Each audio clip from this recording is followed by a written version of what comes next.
நாமத்தின் சோத்திரம். என்னையும் சாட்சி எண்ணத்தின் தேவனுக்கு கொடான கொடி சோத்திரம்.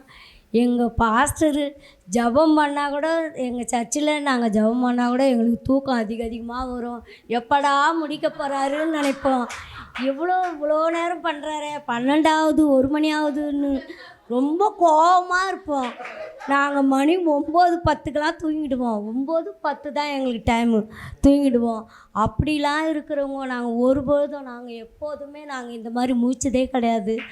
எங்கள் பாஸ்டர்கிட்டயே சண்டை போடுவோம், இவ்வளோ நேரம் பண்ணிங்கிறீங்களா அப்படின்னு சொல்லிட்டு. இத்தனைங்க வீட்டு வாசல்லே இருக்கிற சர்ச்சில் தான் இருக்கிறோம் நாங்கள்.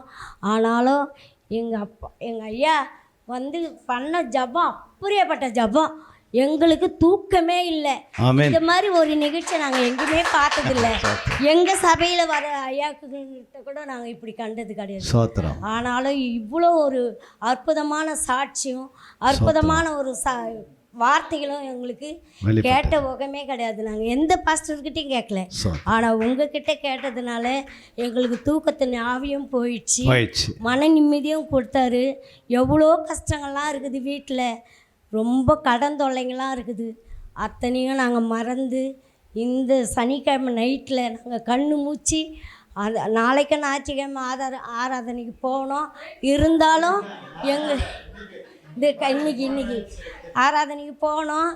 அவர்கிட்ட 9 மணிக்கெலாம் போய் நிற்கணும் டானு. நாங்கள் அதை கூட மறந்துட்டோம். 8 மணியோ நாங்கள். ஆனால் இன்றைக்கி எனக்கு எப்படி காலையில் போகிறது 9 தான் ஆகும். ஏன்னா எங்களால் முடியல.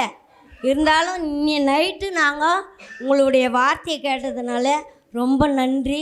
என் தேவனுக்கும் நன்றி, உங்களுக்கும் நன்றி ஐயா. சோத்திரம்.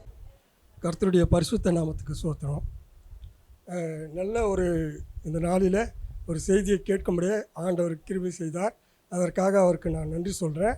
இன்று கேட்ட சத்தியம், ஆத்மாவை நாம் எப்படி காத்து கொள்ள வேண்டும் அப்படின்றது குறித்து தேவன் ஊழியக்காரன் மொழியாக பேசின அந்த வார்த்தைகள் எனக்கு ஒரு ஆசீர்வாதமாக இருந்தது. எப்படி நம்ம நடக்கணும், எப்படி ஜபிக்க வேண்டும், வேதத்தை தேடி நம்ம எப்படி அதில் இருக்கிற ஞானத்தை நம்ம பெற்றுக்கொண்டு நம்முடைய ஆத்மாவை மனமகிழ்ச்சியாக வைத்து கொள்ள வேண்டும் அப்படின்றத அது தெளிவாய் இன்று ஊழியக்காரன் மூலமாய் ஆண்டவர் வெளிப்படுத்தினார். அதற்கு ஆண்டவருக்கு நான் நன்றி சொல்கிறேன். என்ன அப்படின்னு பார்க்க போனீங்கன்னா, ஐயா தேவ சகாயம் ஐயா இந்த இடத்துக்கு வந்த பிறகு உண்மையாகவே என்னுடைய ஜபம் ஜீவியம் அதிகரிக்கிறது. எங்கள் அம்மாட்ட பேசுகிறதும் குறைஞ்சிருச்சு. என் மகள்கிட்ட கூட ரொம்ப பேசுகிறதே இல்லை. கொஞ்சம் நேரம் கழிச்சா கூட ஏசப்பட்ட பேசணும். அந்த வாஞ்சை உண்மையாகவே எனக்கு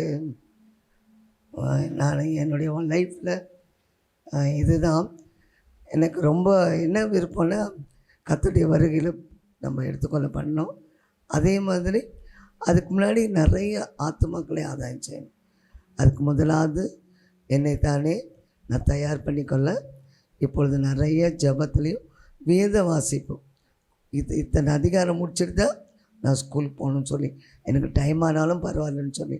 எதுக்காக சொல்ல வரேன்னா, என்னுடைய வாழ்க்கையில் இந்த காரியங்கள்லாம் வேத வாசிப்பு அதிகரிக்கும் போது, ஜபம் அதிகரிக்கும் போது, அதுவும் இப்போ நடுராத்திரி ஜபம், என்னை ஆண்டவர் நிறைய தூங்கவே விட மாட்டார். நடுராத்திரி ஜபம் எனக்கு ரொம்ப யூஸ்ஃபுல்லாக இருந்துச்சு. கர்த்தர் நல்லவர். உண்மையாகவே எனக்கு நிறைய நற்காரியங்களை கர்த்தர் எனக்கு செய்து கொண்டு வருகிறார்.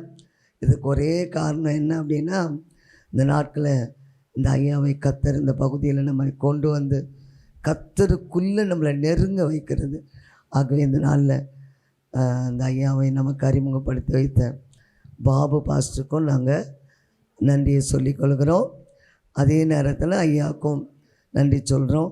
இன்னும் அவங்க துணையார் இருந்திருந்தால் எல்லாருக்கும் இன்னும் உற்சாகமாக இருக்கும். வரக்கூடிய மாதம் அவங்களும் வரும்படியாய் கர்த்தர் தாமே கிருபை நமக்கு செய்வாராக. இப்படிப்பட்ட ஊழியக்காரர்கள்லாம் எழும்பணும். நம்மளும் எழும்பி நம்ம இருக்கிற இடங்களில் நம்ம பிரகாசிக்கும் சுடரொளியாய் காணப்படும்படி தேவன் நமக்கு அருள் செய்வாராக. கர்த்தருக்கே மகிமை உண்டாகும். நிறைய மெசேஜ் இப்போ தெரிஞ்சுக்கிட்டோம். ஏன்னா இயேசு எப்படிப்பட்டவர்னு தெரியாது, இப்போ எப்படிப்பட்டவர்னு தெரிஞ்சுக்கிட்டேன். ஸ்தோத்திரம். நிறைய வசனம் வந்து கேட்டேன். ஆனாலும் நிறைய நாள் வந்து நான் நினைப்பேன் ஜெபிக்கணும், நைட்டில் வந்து ஜெபிக்கணும்னு சொல்லிட்டு. ஆனால் காலேஜ் போகிறது, எனக்கு போஸ்டிங்லாம் போட்டாங்கன்னா எனக்கு ரொம்ப வந்து ஹாஸ்பிட்டலில் போயிட்டு வரதே ரொம்ப டயர்டாக இருக்கும். வந்து நான் தூங்கிடுவேன். ஆனால் ஜெபிக்க முடியாது என்னால். ஆனால் இனிமேட்டு வந்து நைட்டு கண்டிப்பாக வந்து அந்த ஜாமக்கால ஜெபம் வந்து ஜெபிக்கணும்னு ஒரு வாஞ்சை வந்து மனசில் இருக்குது. கண்டிப்பாக நான் பண்ணுவேன். அதுக்காக முயற்சி எடுப்பேன். நான் தூங்காமல் இருக்கணும், அதுக்காக நான் ஜெபிச்சுக்கிறேன். கர்த்தருக்கு நன்றி. கர்த்தருடைய பரிசுத்த நாமத்துக்கு ஸ்தோத்திரம். இந்த 2வது செஷன்லேயும் தேவன் வந்து சாட்சி கொடுக்க கிருபை செய்தார்.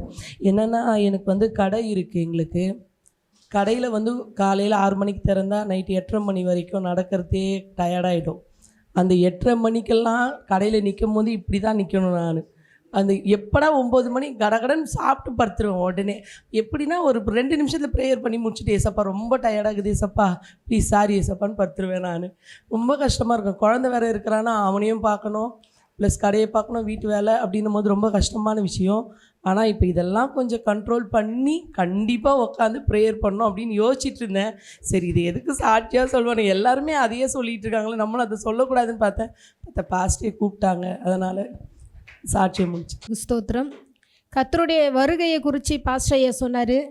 நான் உண்மையாலுமே ஒரு 2 நாளைக்கு முன்னாடி இருக்கும், நானும் ரம்யா பேசின்னு இருக்கும்போது நல்ல இரவு வேலையில் தான் வருவார்னு ரம்யா சொல்லிச்சு. நான் கொஸ்டின் கேட்டேன், அப்படி இல்லையே, இரவு வேலைன்னு எங்கே போட்டிருக்கு எனக்கு தெரியல, பகலாக கூட இருக்கலாம்ல அப்படின்னு சொல்லியிருந்தேன் நான். ஏன்னா இப்போ சொன்னது போல் ஒரு ஸ்டேட், அதாவது ஒரு இடம் வந்து பகலாக இருக்கும், ஒரு இடம் வந்து இரவாக இருக்குமே. நான் நிறைய இந்த டிவியில் அந்த பாட்டுலாம் கேட்கும்போது ஒருத்தவங்க வந்து பஸ்ஸில் போயின்னு இருக்கும்போது எடுத்து கொள்ளப்படுவாங்க. அப்புறம் நான் அந்த பைபிளில் இருக்கிற வசனத்தை கூட சொன்னேன், 2 பெண்கள் எந்திரம் அரைப்பாங்க, ஒருத்தர் எடுக்கப்படுவாங்க. அப்புறம் நைட்டில் யார் எந்திரம் அரைப்பாங்க அப்படிலாம் நாங்கள் 2 பேரும் டிஸ்கஸ் பண்ணின்னு இருந்தோம். ஆனால் உண்மையாலுமே இன்றைக்கி பாஸ்டர் மூலயமா எங்களுடைய கேள்விக்கு கர்த்தர் பதில் கொடுத்தாரு. கர்த்தருக்கு ஸ்தோத்திரம். நானே அப்போ தான் உணர்ந்தேன், அப்போது வந்து கர்த்தருடைய வருகையில் அந்தகாரப்படும்னா அப்போ அன்றைக்கி சூரியன் ஒளி இருக்காது பொழுது, அப்போ தான் இரவு வேலையாக இருக்கும் அப்படின்ற ஒரு தெளிவை கர்த்தர் இன்னைக்கு கொடுத்தார். அதுக்காக கர்த்தருக்கு கோடான கோடி ஸ்தோத்திரங்களை நன்றிகளை ஏறெடுக்கிறோம். அப்படியே பரிசுத்த நாமத்துக்கு ஸ்தோத்திரம் உண்டாவதாக. உண்மையாமே நான் ரொம்ப சோர்ந்திருந்தேன். எனக்கு பைபிள் கிளாஸே வேண்டாம் அப்படின்னு பாஸ்டர்கிட்ட சொன்னேன். ஆனாலும் இந்த சூழ்நிலைக்கு கண்டிப்பாக நமக்கு ஜெபம் வேணும், வேத வாசிப்பு வேணும் அப்படின்னு சொல்லி அவர் இந்த நாட்களில் கர்த்தர் தாமே நேற்றைய தினத்தில் என் மனசு போராட்டமாக இருந்துச்சு. அதனால இன்றைய தினத்தில் கர்த்தர் தாமே அன்பை குறித்து, அன்பு தான் சகல பாவங்களை மூடும், அன்பு வந்து நமக்கு ரட்சிப்பை கொடுக்கும்.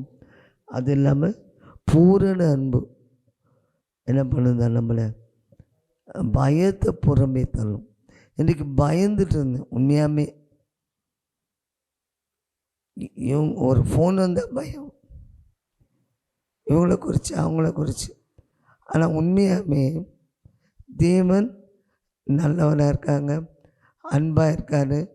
என்னை நேசிப்பதற்கு அடையாளமாக, என் மேலே அன்பாக இருக்கிறதுக்கு அடையாளமாக அன்பை குறித்து இந்த நாட்களில் தியானிக்கும்படி, அன்பை குறித்து வசனங்களை கேட்கும்படி தேவன் கிருபை பாராட்டினாங்க. அதுக்குள்ள மாத்திரமல்ல, இந்த அன்பு, தெய்வீக அன்பு நமக்குள்ளே இருப்பதற்கு வழிகளையும் கொடுத்தார்.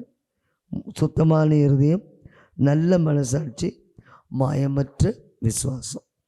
இந்த 3 இருந்தால் தான் அன்பு பிறக்குமா. அப்போது நம்முடைய உள்ளம் பரிசுத்தமாக இருக்கணும், மனசாட்சி நல்ல மனசாட்சியாக இருக்கணும், அப்புறம் விசுவாசம் வந்து மாயமற்றதாக இருக்கணும். அப்போ அன்பு அங்கே தான் பிறக்குது. என்ன தான் இருந்தால் கூட எவ்வளோ தொல்லைகள், திரட்சிகள், பல ஒவ்வொருத்தருக்கும் வித்தியாசமான சூழ்நிலைகள்,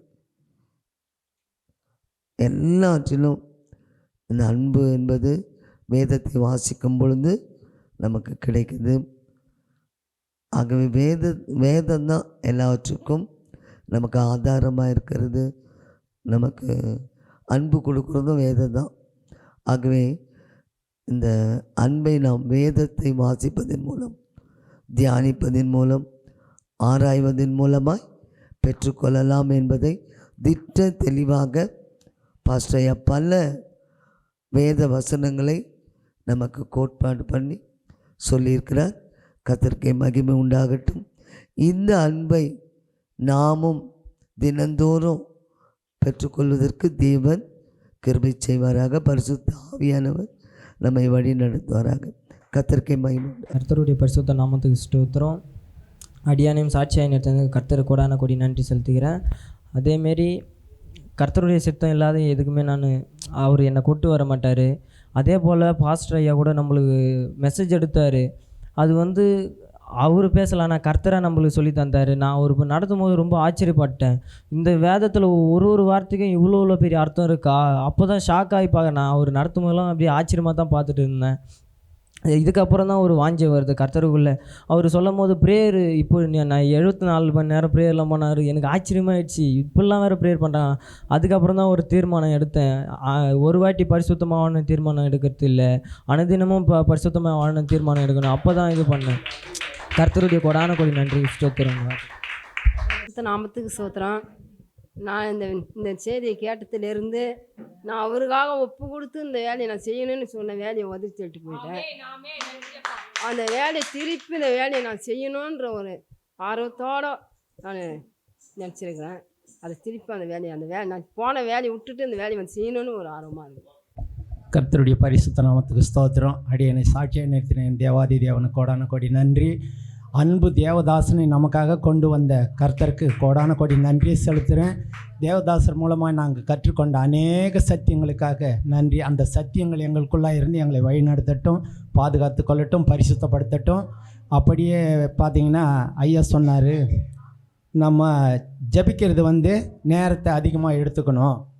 இப்போ ஜபிக்கிறத விட இன்னும் அதிகமாக. அப்போ அவர் தேவதாசன் கொடுத்த அந்த மெசேஜை கேட்கும்போதே இன்னும் நாம் ஏன் கண் விழித்து இன்னும் ராவில் ஜபிக்கக்கூடாதுன்னு எனக்கு ஒரு ஆதங்கம். அதாவது நான் 4 மணிக்கு எழுந்துக்குவேன், 6 மணி வரைக்கும் தூங்க மாட்டேன்.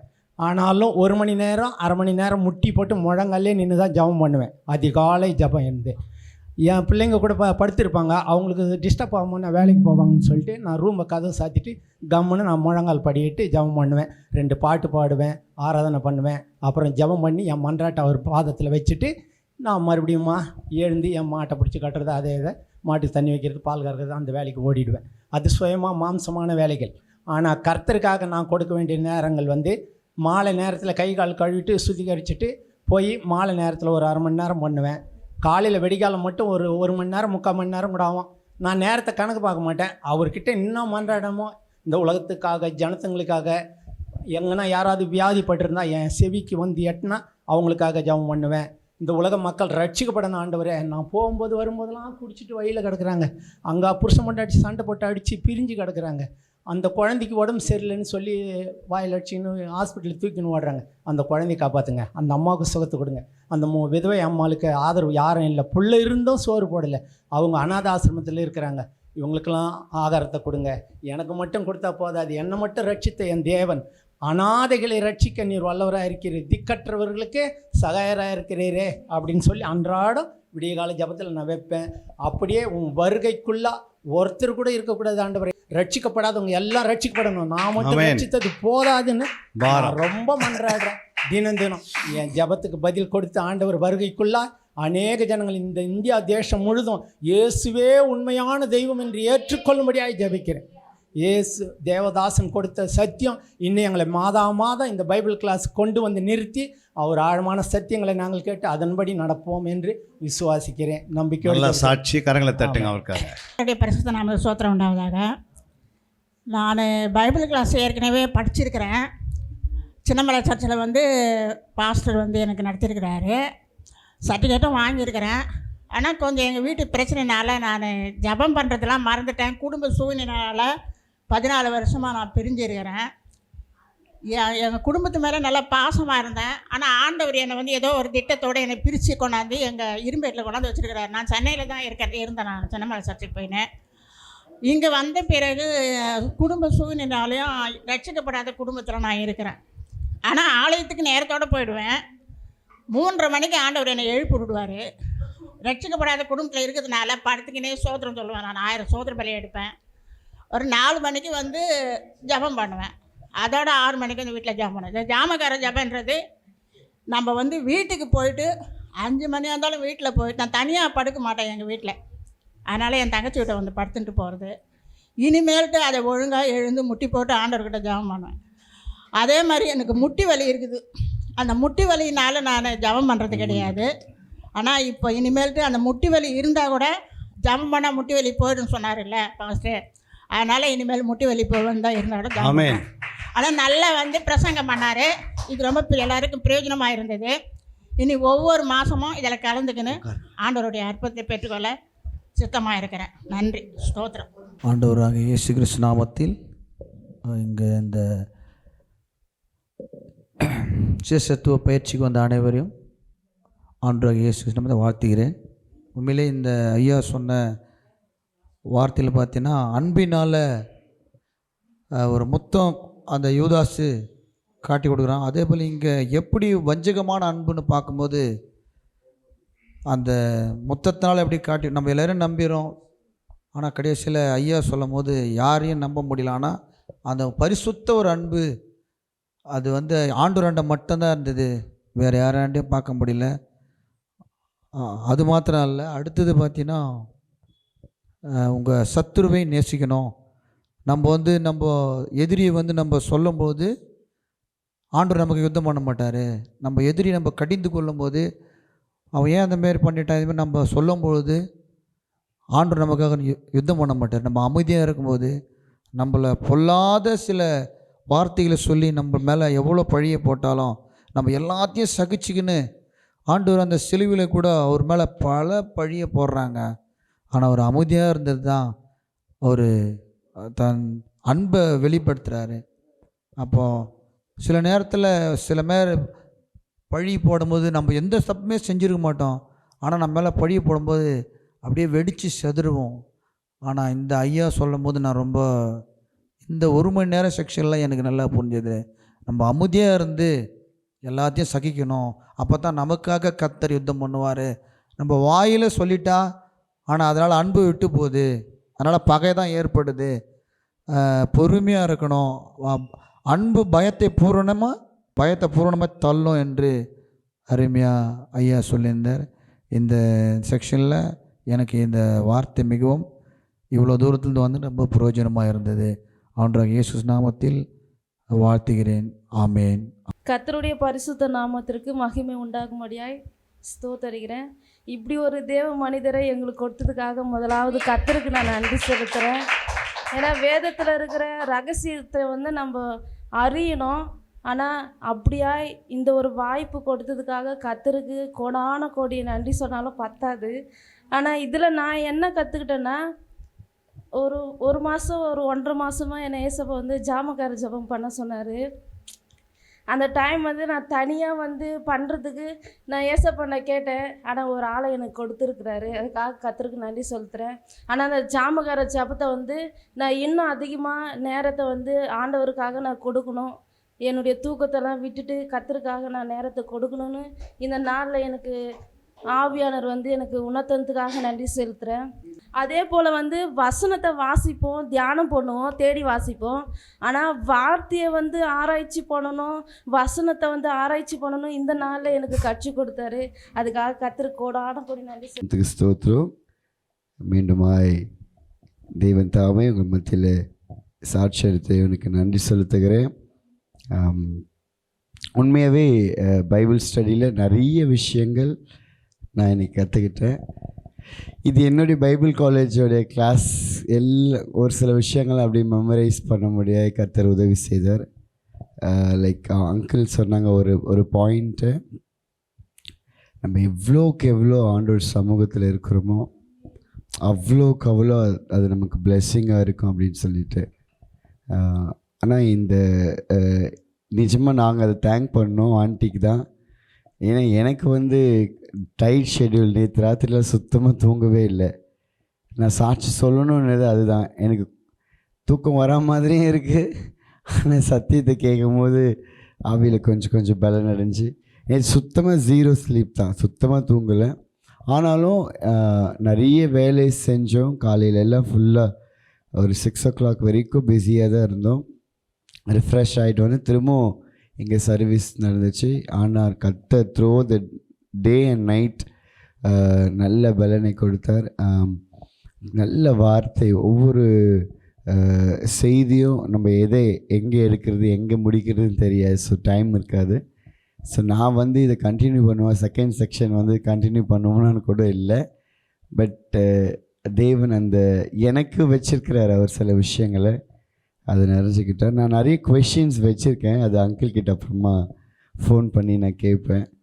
ஸோ என்ன சொல்லணும் அப்படின்னாக்கா, இந்த ஊழியக்காரனை குறித்தும் ராஜாமம் இல்லையா, அவர் ஆண்டோடைய வருகை, ஏன்னா எப்போதுமே எனக்கு ஆண்டோடைய வருகைக்கு நான் ரொம்ப லைக் பண்ணுவேன். நானும் ஆண்டியும் நாங்கள் ஜெபம் பண்ணும்போது ஆத்ம பாரத்துக்காக நாங்கள் ஜெபிப்போம். ஸோ என்ன மாதிரி என்ன கவலை இருக்கணும் அப்படின்னு சொல்லும்போது அந்த காரியம் எங்களை ரொம்ப டச் பண்ணிச்சு. அது மட்டும் இல்லாமல் ஸோ விழித்திருக்கணும் அப்படின்னு சொல்லிட்டு விழிச்சிருக்கணும் அப்படின்ட்டு நாங்கள் எப்போதுமே 2 மணிக்கு மேலே தான் ஃபஸ்ட்டு தூங்குவோம். 2 மணிக்கு மேலே தூங்குவோம். இப்போ நினச்சா இன்னும் எவ்வளோ நேரம் விழிச்சிருக்கணும்னு கொஷின் வருது எனக்கு. ஸோ அதுக்காக ஏசப்பாக்கு நன்றி சொல்கிறேன். நிறைய காரியங்கள் புதுசாக நிறைய விஷயங்கள் அப்படியே சீவ ஊற்று போலேருந்து உங்கள் நாவலேருந்து வந்துகிட்டே இருக்குது. நாங்கள் நிறைய கற்றுக்கிட்டோம். ஸோ அதுக்காக நான் ஏசப்பாக்கு நன்றி சொல்கிறேன். ஸோ இன்னும் இதே போல் நீங்கள் அநேக இடங்களுக்கு சென்று நீங்கள் சொன்னீங்க இன்னொரு பாயிண்ட், எல்லாருமே வந்து இன்றைக்கி அவங்க வளரணும்னு தான் நினைப்பாங்க. நான் நீங்கள் சொன்னீங்க நீங்கள் வளரணும், நீங்கள் போகணும் அப்படின்னு சொல்லிட்டு, அதான் உண்மையான சத்தியத்தில் இருக்கிறவங்களுடைய அந்த விஷயம். ஸோ நாங்களும் அதை நாங்கள் பிரயோஜனப்படுத்திப்போம். இந்த செக்ஷனில் எல்லா பைபிள் ஸ்டடியிலும் நாங்களும் எங்களோடு இருக்கிறவங்க நிறைய பேரை அழைச்சிட்டு வரணும் நாங்கள் முடிவு பண்ணியிருக்கிறோம். So thank you very much for this opportunity. Thank you. பரிசுத்த நாமத்துக்கு ஸ்தோத்திரம். இங்கே வந்து தேவனுடைய வார்த்தை கற்றுக்கொள்வது எங்களுக்கு ரொம்ப பிரயோஜனமாக இருக்குது. ஏசாயா 34:16 சொன்னது போல வேதத்தை நாங்கள் தேடி வாசிக்கணும்னு ஐயா வந்து எங்களுக்கு போதித்து நடத்துகிறாரு. வேத வாக்கியங்களை ஆராய்ந்து தேடணும்னு கர்த்தர் நம்ம வாக்கியங்களை சொல்லுறது. மகிமையின் ஒளி எங்கள் இருதயங்களை நாங்கள் தரித்து கொள்ளணும்னு சொல்கிறாரு. கர்த்தருடைய சிந்தை நம்ம இருதயத்தில் இருக்கணும். ஆவியின் சிந்தை இன்னதென்று நம்ம அறிந்து நடந்துக்கணும். மேட்டுமான சிந்தை நமக்குள்ளே இல்லாமல் இருந்து கர்த்தருடைய சிந்தையே நமக்குள்ளே இருக்கணும்னு சொல்லியிருக்கிறாங்க. 1 யோவான் 1:7 சொல்லியிருக்கு நம்மை சுத்திகரிக்கணும்னு. இந்த வசனத்தை சொல்லி நான் வந்து யோசனை, இந்த ஏசப்பா இந்த நாள் உங்களோட கரத்தில் கொடுக்குறேன், எங்களோட கரத்தில் கொடுக்குறேன், நீங்கள் நடத்துங்க அப்படின்னு சொல்லிட்டு ஒரு சின்ன ஜெபத்தை பண்ணிவிட்டு நான் இந்த நாள் முழுதும் நடத்துங்கப்பா அப்படின்னு சொல்லுவேன். ஆனாலும் ஐயா சொன்னார் 1 யோவான் 7 நம்மளை சுத்திகரித்து இந்த நாள் முழுதும் எங்களை நடத்துங்க நீங்கள் சொல்லும் பொழுது ஆண்டவர் நடத்துவார்னு சொன்னாங்க. அந்த வார்த்தை ரொம்ப எனக்கு பிடிச்சிருந்தது. ஆவினால் கழுவப்பட்டு அவருடைய நாமத்தில் நம்ம இருக்கணும். கிறிஸ்துவின் வசனம் சகல ஞானத்தில் நம்மளை நடத்தும் சொன்னார். தேவனுடைய வார்த்தை நம்ம இருதயத்தில் இருக்கணும்னு சொன்னார். தூஷியாமலும் கலங்காமலும் இருக்கணும்னு சொல்லியிருக்கிறாரு. அவரோட வார்த்தை நம்மளை காத்து கொள்ளும்னு சொல்லியிருக்கிறாரு. நிறைய வார்த்தைகள் சொன்னார். கர்த்தருடைய பரிசுத்த நாமத்திற்கு ஸ்தோத்திரம். ஸ்தோத்திரம். உண்மையாக சகோதரி சொன்னது போல தான் அவங்க சொன்ன வார்த்தை தான் இப்போ நானும் சொல்ல போகிறேன். உண்மையாகவே வந்து பிசாசானவனுக்கு வந்து அவனுக்கு எந்த விதமான எலும்போ சதையோ எதுவுமே இல்லை. அது உண்மைன்றதே இன்றைக்கி நான் அந்த ஆழமாக நான் புரிஞ்சுக்கிட்டேன். ஏன்னா அவன் வந்து இதே வந்து ஒரு இடத்துல ஒரு கொலை நடக்குது, ஒரு விபச்சாரம் நடக்குது, ஒரு வேசித்தனம் நடக்குது, ஒரு குடிக்கிறான், இப்படியெல்லாம் போது அவன் மனுஷனாக வந்து அவன் எந்த காரியத்தையும் செய்யலை. அவனுக்குள்ளே இருக்கிற பிசாசு என்ன பண்ணுறான், அந்த சிந்தையே அவனை தூண்டி விட்டு என்ன பண்ணுறான், இந்த காரியத்தை நீ செய், இதை பண்ணுன்றது அவனோட இச்சையை தீர்த்து கொள்றதுக்கு அவன் என்ன செய்கிறான், மனுஷனை பிரயோஜனப்படுத்துகிறான். ஆனால் ஆண்டவர் வந்து மனுஷனை அதுக்காக உபயோகப்படுத்தலை. அவருடைய ஆவி ஆத்மா அந்த சரீரத்தை குறித்தும் அந்த 3 காரியங்களை குறித்து, அன்பை குறித்து, பொறுமையை குறித்து, இதெல்லாம் ஒவ்வொரு மனுஷனாகிய நமக்கு இது கண்டிப்பாக தேவை. அன்பு இல்லாமல் நம்ம என்ன செய்ய முடியாது, எந்த ஒரு காரியத்தையுமே செய்யவே முடியாது. அன்பு தான் பிரதானன்றதை நம்ம வந்து 1 கொரிந்தியர் படிக்கிறோம் 13வது வசனத்தில் 13வது அதிகாரத்தில் படிக்கிறோம். அதை வந்து நம்ம என்ன செய்யணும், உறுதிப்படுத்துகிறோம். நமக்குள்ளே இந்த அன்பு இருக்குதுன்றதை நம்ம என்ன செய்யணும், மற்றவர்களுக்கு அதை உறுதிப்படுத்துவோம். நம்ம அன்பை என்ன செய்யணும், நமக்கு கர்த்தர் என்ன செய்யணும், நமக்கு ஆவி ஆத்மா சரீரத்தை நமக்கு கர்த்தர் கொடுத்துருக்காரு. இது என்ன செய்யணும், மற்றவருக்கு நம்ம என்ன செய்யணும், பிரயோஜனப்படுத்தணும். பிசாசு அப்படியே அவன் இச்சையை பிரயோஜனப்படுத்துறதுக்கு ஒரு மனுஷனை தேடுறானோ, நமக்குள்ள இருக்கிற ஆவியானவன் நம்ம பயன்படுத்தி தான் என்ன செய்ய முடியும், மற்றவர்களுக்கு அந்த அன்பையோ இல்லை அந்த பொறுமை, அந்த சகிப்புத்தன்மை, ஒருத்தர் தவறு செய்யும் போது கூட நம்ம என்ன செய்யணும், இதை செய்யக்கூடாது, இப்படி பண்ணுற நம்ம அன்பு ஆவியான நம்ம உள்ளத்தில் பேசும்போது தான் நம்ம அதை செய்ய முடியும், அதை வெளிப்படுத்த முடியும். அப்போ கர்த்தர் நம்ம தேடுறாரு. நமக்குள்ளே இருக்கிற பரிசுத்த ஆவியானவர் மற்றவருக்கு அதை பிரயோஜனப்படுத்த முடிய ஒரு பாத்திரமாக தான் நம்ம என்ன தெரிந்து கொண்டிருக்காரு. அதற்காகத்தான் நம்மளை வேறு பிரிச்சிருக்காரு. நாம் என்ன செய்யணும், மற்றவருக்காக அந்த காரியத்தை செய்யும்போது நீங்கள் சொன்ன மாதிரி இந்த இடத்துல புழல் ஜெயிலில் எவ்வளோ ஆத்துமாக்கள் நிரம்பி வடிகிறாங்களாம், இருக்கிறதுக்கு உள்ள இடம் இல்லையா. அப்போ நம்ம என்ன செய்யலை, சரியாக ஜெபிக்கலை. இந்த இடத்துல இந்த புழல் ஜெயிலே இருக்கக்கூடாதுன்னு நாம் என்ன செய்ய, இந்த பகுதியில் இருக்கிற நாம் என்ன செய்யணும், ஜெபிக்கணும். அதுக்காகத்தான் இன்னும் நிறைய சொல்லலாம், நிறைய வார்த்தையை சொல்லியிருக்கீங்க. உண்மையாகவே எல்லாமே எனக்கு அது பிரயோஜனமாக வந்து கர்த்தர் நாமத்துக்கு மகிமை உண்டாவதாக. 1 கொரிந்தியர் 4ஆம் அதிகாரத்தில், என்னிடத்தில் நான் யாதொரு குற்றத்தையும் அறியேன், ஆகிலும் அதனாலே நான் நீதிமானாகிறதில்லை, என்னை நியாயம் விசாரிக்கிறவர் கர்த்தரே. அந்த வார்த்தை எனக்கு ரொம்ப இருதயத்தோடு பேசுச்சு. என்னென்னா, என்னிடத்தில் நான் யாதொரு குற்றத்தையும் அறியேன், அதனால் நம்ம நீதிமான ஆகிட முடியாது. நான் நல்லவன் சொல்லிட்டு நம்ம சொல்லிகிட்டு இருக்க முடியாது. எல்லா காரியத்திலும் நான் கரெக்டாக இருந்தாலும், ஆகிலும் அதனாலே நீதிமான் ஆக்கிறதில்லை, என்னை நியாயம் விசாரிக்கிறவர் கர்த்தரே. ஆதலால் கர்த்தர் வருமளவும் நீங்கள் காலத்துக்கு முன்னே யாதொன்றை குறித்தும் தீர்ப்பு சொல்லாதிருங்கள். இருளில் மறைவாய் இருக்கிறவைகளை அவர் வெளியரங்கமாக்கி இருதயங்களின் யோசனைகளையும் வெளிப்படுத்துவார். அப்பொழுது அவனவனுக்குரிய புகழ்ச்சி தேவனாய் உண்டாகும். ஆமென். அல்லேலூயா. தட்டுங்க அவருக்காக. கர்த்தருடைய பரிசுநாம ஸ்தோத்திரம். இப்போ கேட்ட இந்த வார்த்தையின்படி ஏசப்பா எனக்குள்ள ஒரு தாகத்தையும் ஒரு பாரத்தையும் கொடுத்துருக்குறாங்க. நாங்கள் சபை ஆரம்பித்த காலத்தில் இந்த மூணு நாள்லாம் ப்ரேயர் பண்ணியிருக்கிறோம். பட் ஆனால் இப்போது எனக்கு ஏசப்பா ஒரு தாகத்தை கொடுத்துருக்காரு. எனக்குள்ளே உட்கார முடியாத அளவுக்கு ஒரு தாக்கத்தை ஆண்டவர் ஏற்படுத்தியிருக்கிறாரு. அதி சீக்கிரத்தில் நாங்கள் சபையாராக சேர்ந்து இந்த 3 நாள் அந்த உபவாச ப்ரேயரை நாங்கள் இரவும் பகலுமா நாங்கள் செய்யணும்னு நாங்கள் இந்த வேலையில் ஏசப்பா எங்களுக்கு கொடுத்துருக்கிற கிருபைக்காக ஏசப்பா கொடான கொடி நன்றி. ரொம்ப தெளிவுமாக திட்டமாக இந்த செய்தி எங்களுக்கு இருந்துச்சு. ரொம்ப தெளிவாக ஏசப்பா எங்களுக்கு உணர்த்தியிருக்கிறார். ஒவ்வொரு காரியத்தையும் எப்படி ஒரு ஆத்மா பாரத்தை எல்லாருக்கும் கொடுக்கணும், ஏதோ சபைக்கு வந்தோம் போனோன்னு இல்லாதபடிக்கு ஏசப்பா வந்து ஒவ்வொருத்தருக்கும் நிச்சயமாக யாரும் சொல்லலைனாலும் நிச்சயமாக அவங்க இருதயத்தில் ஏவி இருப்பார். நான் விசுவாசிக்கிறேன். ஏன்னா உட்கார்ந்து சொல்ல முடியலனாலும் ஏசப்பா இந்த செய்தி நிமித்தமாக ஆனால் வந்து எல்லாருக்குமே ஒரு ஆத்ம பாரத்தை இந்த வேலை ஏசப்பா எங்களுக்கு கொடுத்துருக்கிறாரு.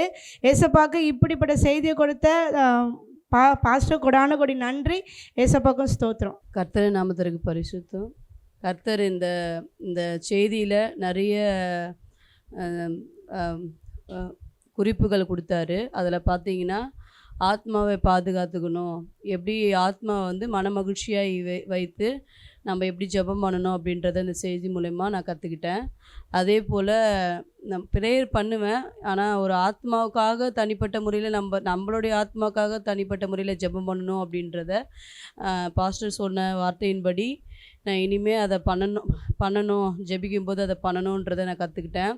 அதே போல் நம்ம உடலில் ஏதாச்சும் ஒரு வியாதியோ ஏதாச்சும் வரும்பொழுது ஒரு சாட்சி ஒன்று சொன்னாங்க. ஒரு அண்ணாவுக்கு தலைவலி வந்துச்சு. அந்த தலைவலி ஒரு ஊழியம் செய்யும் பொழுது அதை அந்த வழியில் கூட அதை எடுத்து போட்டார் அப்படின்னு சொன்னார். அதுபோல் கூட நிறைய ஊழியங்களை நான் எடுத்து பயன்படுத்தணும், கர்த்தர் என்ன அப்படின்றத நான் நான் இந்த நேரத்தில் வாஞ்சிக்கிறேன். அதை நான் கற்றுக்கிட்டேன். கர்த்தருக்கு ஸ்தோத்திரம். இந்த நாளிலும் கூட ஆண்டவர் எங்களை கொண்டு வந்ததற்காக கர்த்தருடைய நாமத்துக்கு மகிமை செலுத்துகிறோம். நேற்றைய தினம் வர முடியாமல் போச்சு. இருந்தாலும் நான் யூடியூப்பில் பார்த்துட்டு இருக்கிறேன். அநேக சத்தியங்களை அறிஞ்சு கொள்ள முடியுது. ஆண்டவருடைய நாமத்துக்கு மகிமை. ஆண்டவருடைய அனாதி தீர்மானம் இல்லைன்னா ஐயா நம் நடுவில் வந்து சத்தியவசனத்தை போதிக்க முடியாதுன்னு ஐயா சொன்னாங்க. அது வந்து 100க்கு 100 உண்மையான விஷயம். ஆண்டவர் நம்மை சத்தியவசனத்தில் நிலைத்திருக்கும்படி, கனி கொடுக்கும்படி, கர்த்தருடைய ராஜ்யத்துக்காக பயன்படும்படி கர்த்தரை நம்மை முன்குறித்திருக்கிறார். அதனால் இந்த காரியங்கள் நடக்குது. இதில் இன்னொரு காரியம், இன்றைக்கி ஆண்டவர் என் கூட பேசின ஒரு விஷயம் என்னென்னா, ஆண்டவருடைய நாமத்துக்கு மகிமை உண்டாவதாக வெளியரங்கமான மனுஷன் நாளுக்கு நாள் அழிந்து உள்ளாந்த மனுஷன் நாளுக்கு நாள் புதுப்பிக்கப்படணும். சத்திய வசனத்தினாலும் கிரியையினால் அநேக காரியங்களை சத்திய வசனத்தை மேலே தான் நம்ம கட்டப்படணும். ஆண்டவருக்காக பயன்படணும். ஆண்டவருடைய ராஜ்யத்தை கட்டணும். ஜனங்களுக்காக சத்திய வசனத்தை நம்மளும் போதிக்கணும். அப்போது போதிக்கிறவர்களாக இருக்கிற ஆசாரியர்கள் நாம் எப்படி இருக்கணுன்ற அநேக காரியங்களை கர்த்தர் இன்னைக்கு ஆண்டவருடைய தேவதாசனை கொண்டு அநேக காரியங்களை நமக்கு சொல்லிக் கொடுத்தார். அந்த காரியத்தில் உண்மையும் உத்தமமாக மாத்திரமத்தில் பயத்தோடு கர்த்தருடைய காரியத்தில் நம்ம ஞானத்தையும் அறிவையும் பெற்றுக்கொள்ளணும். அப்பேற்பட்ட காரியங்களை நம்ம கற்றுக்கொள்ளும் போது ஆண்டவருக்காக நம்ம அதிகமாக கனி கொடுக்கலாகவும் மாறுவோம், ஆண்டவர்களுக்காக பயன்படுகளாக மாறுவோம்னு சொல்கிற அநேக காரியங்களை இன்றைக்கி தெரிஞ்சுக்கிட்டோம். அது மாத்திரம் இல்லாமல் கர்த்தருடைய சமூகத்தில் நாம் அமர்ந்து காத்திருந்து நம்மை சுத்திகரித்து கொள்ளும்போது ஆண்டவர் நம்ம மேலே அபிஷேகத்தையும் நமக்கான வரங்களையும் கனிகளையும் தந்து ஆண்டவர் பயன்படுகிற பாத்திரமாய் நம்ம மாற்றி ஆசீர்வதிப்பார் நான் தெரிஞ்சுக்கிட்டேன். கர்த்தருடைய நாமம் மகிமைப்படுவதாக. நான் மாத்திரம் இல்லை, நம்ம ஆசிரியர்கள் இருக்க ராஜாக்களுக்காக அழைக்கப்பட்ட ஒவ்வொருவரும் கர்த்தருக்காக ஊழியம் செய்யணும், கர்த்தருடைய நாமம் மகிமைப்படணும். அதுக்கு சத்திய வசனத்தில் நிலைத்திருக்கணும், சத்திய வசனத்தில் வேரூன்றி ஆண்டவருக்காக கனி தருகளாக வாழணும். இப்படிப்பட்ட காரியங்களை, ரகசியங்களை, மறைப்பொருள்களை தேவனுடைய தாசனை கொண்டு ஆண்டவர் வெளிப்படுத்தினார். கர்த்தருடைய நாமத்துக்கு மாத்திரம் மகிமை உண்டாவதாக. ஆமேன். பரிசுத்த நாமத்துக்கு ஸ்தோத்திரம். கடந்த நாட்கள் ஒரு சின்ன இன்சிடெண்ட் எங்கள் வீட்டில். ஆனால் நான் நேற்று அக்கா கிட்ட சொல்லிட்டு இருந்தேன், அக்கா தேவையில்லாமல் என்னன்னு தெரியாமல் எல்லாம் பேசிகிட்டு இருக்காங்க கூட இருக்கிறவங்களே அப்படின்னு சொல்லி நான் ரொம்ப வருத்தப்பட்டுட்டு இருந்தேன். ஆனால் நான் வந்து இப்போ இங்கே நீங்கள் சொல்லும்போது அந்த ஏசாயா 51:7 சொல்லும்போது, என் நீதி அறிந்திருக்கணும், வேதத்தை இதயத்தில் பதித்திருக்கணும், நீங்கள் என்ன பண்ணுங்கள், அதுக்கெல்லாம் செவி கொடாதீங்க, அதுக்கெல்லாம் நீங்கள் கவலைப்படாதீங்க அப்படின்னு சொல்லி பேசும்போது எனக்கு அது ரொம்ப ஆறுதலாக இருந்துச்சு. ஏன்னா நம்ம என்ன பண்ணுறோம், அதை யாரோ சொல்கிறத தேவையில்லாமல் எதோ சொல்கிறாங்க, அதை போட்டு நம்ம மனசில் போட்டு உருக்கிக்கிட்டு இருக்கிறோமே. அப்போ நம்ம எலும்புகள் தான் பாதிக்கப்படும். அப்போ நமக்குள்ளே அபிஷேகம் இருந்தால், நமக்குள்ளே ஆண்டவருடைய வார்த்தை இருந்தால் நம்ம இதை பற்றியெல்லாம் நம்ம கவலையே படக்கூடாது. ஆண்டவர் நம்ம கூட இருக்கிறார் அப்படின்னு சொல்லி நம்ம விசுவாசமாக இருக்கணும் அப்படின்னு சொல்லிட்டு நான் அது மட்டும் இல்லை, அந்த எலும்பு பற்றி சொல்லும்போது கடந்த நாட்களில் ஜாயின்ட் பெயின் அதிகமாக இருந்துச்சு. ஆனால் பார்த்தீங்க, வார்த்தையை நான் அதிகமாக நல்லா வேதத்தை வாசிப்பேன். ஆனால் அந்த பலவீனம் வரும்போதெல்லாம் நான் பார்த்தீங்கன்னா வேதத்தை ரொம்ப வேதத்தை வாசிக்கவே முடியல என்னால். ஆனால் இப்போ பார்த்தீங்கன்னா வேதத்தை அதிகமாக நான் வாசிக்க அந்த ஆண்டவருடைய அக்கினி, அந்த வல்லமை, எரேமியா சொன்னது போல் நான் சும்மா இருக்கணும்னு நினச்சா கூட, நான் ஊழியம் செய்யக்கூடாது, நான் போகக்கூடாதுன்னு சொல்லி எனக்குள்ளே ஒரு வல்லமை செயல்பட்டால் கூட, ஆண்டவருடைய வல்லமை எனக்குள்ளே இருக்கிறதுனால நான் போய் சுவிசேஷம் சொல்லுவேன், நான் கர்த்தருக்காக வைராக்கியமாக நிற்பேன் அப்படின்னு சொல்லி ஆண்டவருடைய அந்த அபிஷேகம் எனக்குள்ளே, அந்த அக்கினி மூண்டு கொண்டிருந்தேன். இந்த நாள் அதிகமாக நான் உணர்ந்தேன். அதற்காக நான் கர்த்தரை ஸ்தோத்தரிக்கிறேன். சாட்சியாக நிறுத்ததுக்காக தேவனுக்கு நன்றி செலுத்துகிறேன். இந்த நாளில் வந்து நம்ம ஜெபிக்கிறோம், எல்லாருமே ஜெபிக்கிறோம். ஆனால் வந்து ஒரு 2 நிமிஷம் 3 நிமிஷம் அவ்வளோதான், அதுதான் ஜெபமாக இருந்துச்சு. ஆனால் இது வரைக்கும் நான் நினச்சேன் எனக்குள்ளே நான் ஒண்டி தான் அப்படின்ற மாதிரி இருந்தேன். ஆனால் எனக்குள்ளே ஒரு ஆத்மா இருக்குது, அதை கேர் பண்ணணும், அதை வந்து நம்ம வந்து எனர்ஜி பண்ணணும் அப்படின்றத வந்து இன்றைக்கி ஐயா மூலியமாக நான் தெரிஞ்சுக்கிட்டேன். இப்போ வந்து நான் ஒவ்வொரு நாளும் ஜெபிக்கும் போது நான் என்ன பண்ணுவேன், என்னுடைய ஆத்மாவுக்கும் நான் வந்து அதை மன மகிழ்ச்சியாக்கி அதை வந்து எப்படி சந்தோஷப்படுத்தி ஆண்டவருடைய வருகைக்கு என்ன நானே ஆயத்தப்படுத்துவேன். நானே இதன் மூலயமா மற்றவங்களையும் ஆயத்தப்படுத்துவேன். கர்த்தர் இந்த சாட்சியை ஆசீர்வதிப்பார். பரிசுத்தநாமத்திற்கு ஸ்தோத்திரம். என்னையும் இந்த வேலையில் உங்கள் மத்தியில் சாட்சியாக தேவனுக்கு நன்றி செலுத்துகிறேன். திறப்பு, அந்த பாவம், அந்த விஷயம் எனக்கு ரொம்ப டச்சிங்காக இருந்தது. பிகாஸ் அநேகர் இந்த நாட்கள் அநேகர் பாவம் செய்து கொண்டிருக்கிறாங்க, தேவனை விட்டு விலகி இருக்கிறாங்க. நம்ம அவங்களுக்காக திறப்பில் நின்று ஜெபிக்கணும், மன்றாடி ஜெபிக்கணும், அவங்களுக்காக உத்தரவாதம் செய்து நம்ம ஜெபிக்கணும் என்ற அந்த காரியத்தை இந்த நாளில் நான் கற்றுக்கொண்டேன். அது மட்டும் இல்லாமல் ஆத்துமா, எல்லாருமே சொல்ல விஷயம் அதுதான். அந்த ஆத்மாவை நம்ம இன்னும் கேர் பண்ணணும். அந்த ஆத்மாவுக்கு எப்படி நம்ம கேர் பண்ண, நமக்கு ஞானத்தை, விவேகத்தை நம்ம பெற்றுக்கொள்ளணும், அப்புறம் அறிந்து கொள்ளணும். என்ன விவேகம், என்ன அறிவு? தேவனை அறிகிறது தான் அறிவு. தேவன் அவருடைய வார்த்தை என்ன சொல்லுகிறது, அந்த வார்த்தையின்படி நம்ம நடக்கும் பொழுது அப்படியே ஆவியில், நம்ம ஆத்மாவில் அங்கே பலன் இருக்கிறது. இயேசு கிறிஸ்து அவர் எப்படி வருகிறார், அவர் வரும்பொழுது என்ன நடக்கும் அப்படின்றதெல்லாம் இந்த நாளில் அங்கே கற்றுக்கொள்ள கர்த்தர் கிருபை தந்தார். அது மட்டும் இல்லாமல் இன்னும் ஒரு ஆத்மா பாரத்தை, இன்னும் அநேக காரியங்களை செய்யணும், தேவனுக்காக எழும்பணும், தேவனுடைய ஊழியத்தை செய்யணும் என்கிறதான காரியத்தை இந்த நாளில் கர்த்தர் கற்றுக்கொள்ள உதவி செய்வதற்காக கர்த்தரை நான் துதிக்கிறேன், ஸ்தோத்திரிக்கிறேன். தேங்க்யூ. இவ்வளோ வாய்ப்பை கொடுத்து ஆண்டவர் இவ்வளோ நேசது உள்ளான வசனங்களெல்லாம் நமக்கு ஆண்டவர் கொடுத்துட்டு இருக்கிறாரு. உண்மையாகவே இதை தயவு செஞ்சு பிரயோஜனப்படுத்திக்கோங்க. ஏதோ டெய்லி இவ்வளோ வேத படிப்பு வந்தால் கூட இன்னும் நீங்கள் கதவுக்கு மரத்த பைபிள் படிச்சுருக்கீங்கன்னு நினைக்கிறேன். அதனால் வேண்டாம், அதிகமாக பைபிளுக்கு நல்ல நேரத்தை கொடுப்போம். அந்த உண்மையாகவே இந்த தொடக்கத்துலேருந்து அருமையான அந்த வசனங்கள் எனக்கு ரொம்ப பிரகாசம் உள்ள மனக்கண்ணில் வசனங்கள்லேருந்து எனக்கு ரொம்ப எல்லா வசனமே மறுபடியும் நான் டீச் பண்ணணும், அந்த அளவுக்கு எனக்கு ஒரு வாஞ்சை இருந்துச்சு. அதற்காக நான் தேவனுக்கு நன்றி செலுத்துகிறேன். கர்த்தருடைய சிந்தையை வெறுக்க வேண்டும். எனக்கு அதிகமாக சொல்ல பார்த்தா மேட்டிமையானவைகள் நம்ம எவ்வளோ தெரிஞ்சு கொண்டாலும் நமக்கு என்ன இருக்கக்கூடாது, மேட்டிமை இருக்கக்கூடாது. நம்ம மேட்டிமை இல்லாமல் நமக்குள்ளே என்ன இருக்கணும், தாழ்மை இருக்க வேண்டும் அப்படின்னு சொல்ல. மேட்டிமை எப்படி, ஏரோது புழு புழுத்து மறித்தான், நேபுகாத்நேச்சார் ஒரு மிருகமாய் மாறினாச்சு. அது மாதிரி அதை உண்மையாக அதை யோசிக்க வச்சது. ஏன்னா நமக்குள்ளே எந்த ஒரு மேட்டிமையான சிந்தை இருக்கக்கூடாது. இந்த சிந்தை தான் என்ன பண்ணுறது, மேட்டிமையானங்களை பேச வைக்கும். அப்படி இருக்கக்கூடாது என்று பார்த்தோம். ரெண்டாவது பார்த்திங்கன்னா அந்த அக்கினி, எரிந்து கொடுக்கிற அந்த அக்கினி, அது நமக்கு அந்த வசனங்கள் அந்த இந்த லேவிய ராகமத்தில் சொன்னார் இல்லைங்களா, 6ஆம் அதிகாரம் 11, 12, 13 நான் ரவுண்டப் பண்ணியிருக்கேன் அந்த வசனங்களை. அந்த பலிபீடத்தில் எப்பொழுதும் அக்கினி என்ன பண்ணினே இருக்கணுமா, எரிந்து கொண்டே இருக்க வேண்டும். அதில் அழகாக போட்டிருக்கு, மறுநாள் காலையில் லேவியன் போயிட்டு அந்த அடுப்பை மூட்டுறதுக்கு அது சரியாக இருக்குமா. ஆமேன். நமக்குள்ளே எப்பொழுதும் வசனம் எரிஞ்சுக்கிட்டே இருந்ததுன்னா, நீ எப்போ போய் ஜபத்தில் உட்காந்தாலும் உனக்கு உடனே என்ன பண்ண, ஜெபிக்க உன்னால் முடியும். உங்களால் பாட முடியும், நம்மளால் என்ன பண்ண முடியும், துதிக்க முடியும், நம்மளால் ஊழியத்தை செய்ய முடியும். இல்லை நான் இப்போ ஆயத்தமாக இல்லை நான் சொல்லவே மாட்டோம். ஆமேன். அப்போ இந்த அக்கினி நமக்குள்ளே என்ன பண்ணணும், இந்த அடுப்பு எரிஞ்சுக்கிட்டே இருக்கணும். தெய்வ வசனம் நமக்கு இருதயத்தில் இருக்கும்போது தான் இந்த அக்கினி நமக்குள்ளே சூடு இருந்துக்கிட்டே இருந்துச்சுன்னா என்ன பண்ணலாம், எந்த நேரமும் அந்த அடுப்பை நம்மளால் என்ன பண்ண முடியும், எரிய வைக்க முடியும். ஆமேன். அது உண்மையாகவே அதில் போட்டு அந்த பலிபீடம் எப்போ ஒன்று இப்போ அனலாக இருக்கும். ரெண்டாவது அதில் இருக்க சாம்பல்கள் நீக்கப்படணும் இல்லையா, அதில் இருக்கிற சாம்பல்கள் ஒவ்வொரு முறையும் சாம்பல்கள் சுத்திகரிக்கப்படணும். அதை நம்ம இறுதி என்ன பண்ணணும், நம்ம சாம்பல் நமக்குள்ளே இருக்கிற ஏற்கனவே இருக்கிற அசுத்தங்கள்லாம் சுத்திகரிக்கப்படணும். உண்மையாகவே அது ரொம்ப ஆசீர்வாதமாக இருந்தது. ரெண்டாவது என்னென்னா, நான் எப்போயுமே ஜெபம் பண்ணுவேன், எப்போயுமே ஆரம்ப ஜபத்திலே சொல்லுவேன். நம்ம ஏன்னா இப்போ நெகேமியாவும் தானியேலுடைய ஜபத்தை நான் சொல்லுவேன். ஏன்னா என்னுடைய மீறுதல்கள், எங்கள் அக்கிரமங்கள், எங்கள் பாவங்கள் எங்களுக்கு மன்னியோ அப்படின்னு சொல்லி நான் ஜெபம் பண்ணுவேன். ஒவ்வொரு ஜபத்துக்கு முன்னாடி சொல்ல, அதே போல் என்னுடைய எல்லா சரீரத்திலும் நம்ம சொல்லுவோம், அறிக்கை செய்வோம். என்னது, என்னுடைய சரீரத்தில் சிந்தனையில் நாடி நரம்பு எலும்பு தசைகள் இரத்த நாளங்களில் உங்களுடைய ஜீவன் இறங்கட்டும், உங்களுடைய வல்லமை இறங்கட்டும் ஜெபம் பண்ணுவேன். ஆனால் பிரதர் சொன்னாங்க, அதில் நம்முடைய ஏசப்பா ரத்தம் இறங்கணும். ஆமேன். அப்போ என்னுடைய சரீரத்தில் என்னுடைய தசைகளில் நரம்புகளில் எலும்புகளில் ஏசப்பா ரத்தம் பாயும்போது தான் நம்மளுக்கு என்ன உண்டு, சுகம் உண்டு. அப்படி அந்த ஜபத்தை ஒரு சேஞ்சஸ். அதே போல் அதிகாலையில் நம்ம எழுந்துக்கும் போது என்ன பண்ணுறோம், ஏசப்பா என்னை நல்லா விழிக்க பண்ணீங்க, உமக்கு ஸ்தோத்திரம்னு சொல்கிறோம். ஆனால் அதை காட்டிலும் எழுந்திருக்கும் பொழுது என்ன பண்ணணும், ஆண்டவரே என்னை என்ன பண்ணுங்க, உங்களுடைய ரத்தத்தினால என்னை சுத்திகரிங்க. எதுக்கு சொன்னார், நம்ம இரவு நேரத்தில் நம்ம சொப்பனங்கள் சில வேலை நம்ம எனக்கு நிறைய ப்ரேயர்ஸ் வந்திருக்கு, கெட்ட கெட்ட சொப்பனம் வருதுமா, அருவருப்ப வயசானவங்க சொல்கிறாங்க.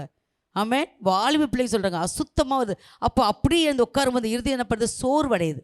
இன்னும் இது எனக்கு போய் இப்படிப்பட்டு வருது அப்படின்னு. அப்போ உடனே என்ன பண்ணணும், நம்ம பாவ அறிக்கை, அன்றுடைய உங்களுடைய ரத்தத்தினால என்ன பண்ணுங்க என்னை சுத்திகரிங்கன்னு சொல்லும் பொழுது இந்த சொப்பனத்தில் நம்மளை வேதனைப்படுத்தின எல்லாமே நம்மளை மாறும். உண்மையாக அது ரொம்ப ஒரு பியூட்டிஃபுல்லான ஒரு வழி. நம்ம அதை செய்வோம். ஆமேன். அதிகாலை எழுந்த உடனே ஏசப்பா ரத்தத்தினால நம்மளை சுத்திகரிப்போம். நம்ம தெரியும், சில வேளை இரவு இந்த சொப்பனத்துலேயோ இல்லை சில இரவு நேரத்துலேயும் பலனுமா இருக்கும், காலையில் எழுந்துக்க முடியாது. ஆமாவா இல்லையா, நடக்க சோம்பலாக இருக்கும். அந்த இடத்துல நம்ம ஏசப்பா ரத்தத்தினால கழுவப்படணும், அப்போ தான் நமக்கு ஒரு புத்துணர்ச்சி வரும் அப்படின்னு. உண்மையாகவே அது ரொம்ப ஆசீர்வாதமாக இருந்தது. நிறைய சொல்ல எல்லா வசனமே இந்த தடவை எனக்கு ரொம்ப ரொம்ப ரொம்ப பிடிச்சிருந்தது. ஆமேன். உண்மையாகவே கர்த்தர் இதை ஆசீர்வதிப்பார். இந்த தருணத்தை கொடுத்து இந்த வேதத்தை இவ்வளோ அறியத்தக்கத இந்த நேரத்தை நமக்கு கர்த்தர் கொடுத்ததற்காக நான் தேவனுக்கு ரொம்ப ரொம்ப நன்றி சொல்கிறேன். God bless you brother. கர்த்தர் உங்களை ரொம்ப ஆசீர்வதிப்பாராக. கர்த்தருடைய பரிசுத்த நாமத்துக்கு ஸ்தோத்திரம் உண்டாவதாக. இப்பொழுது அடியாலையும் ஒரு சாட்சியாக நிற்கப்படக்கான கர்த்தருக்கு நன்றி சொல்கிறேன்.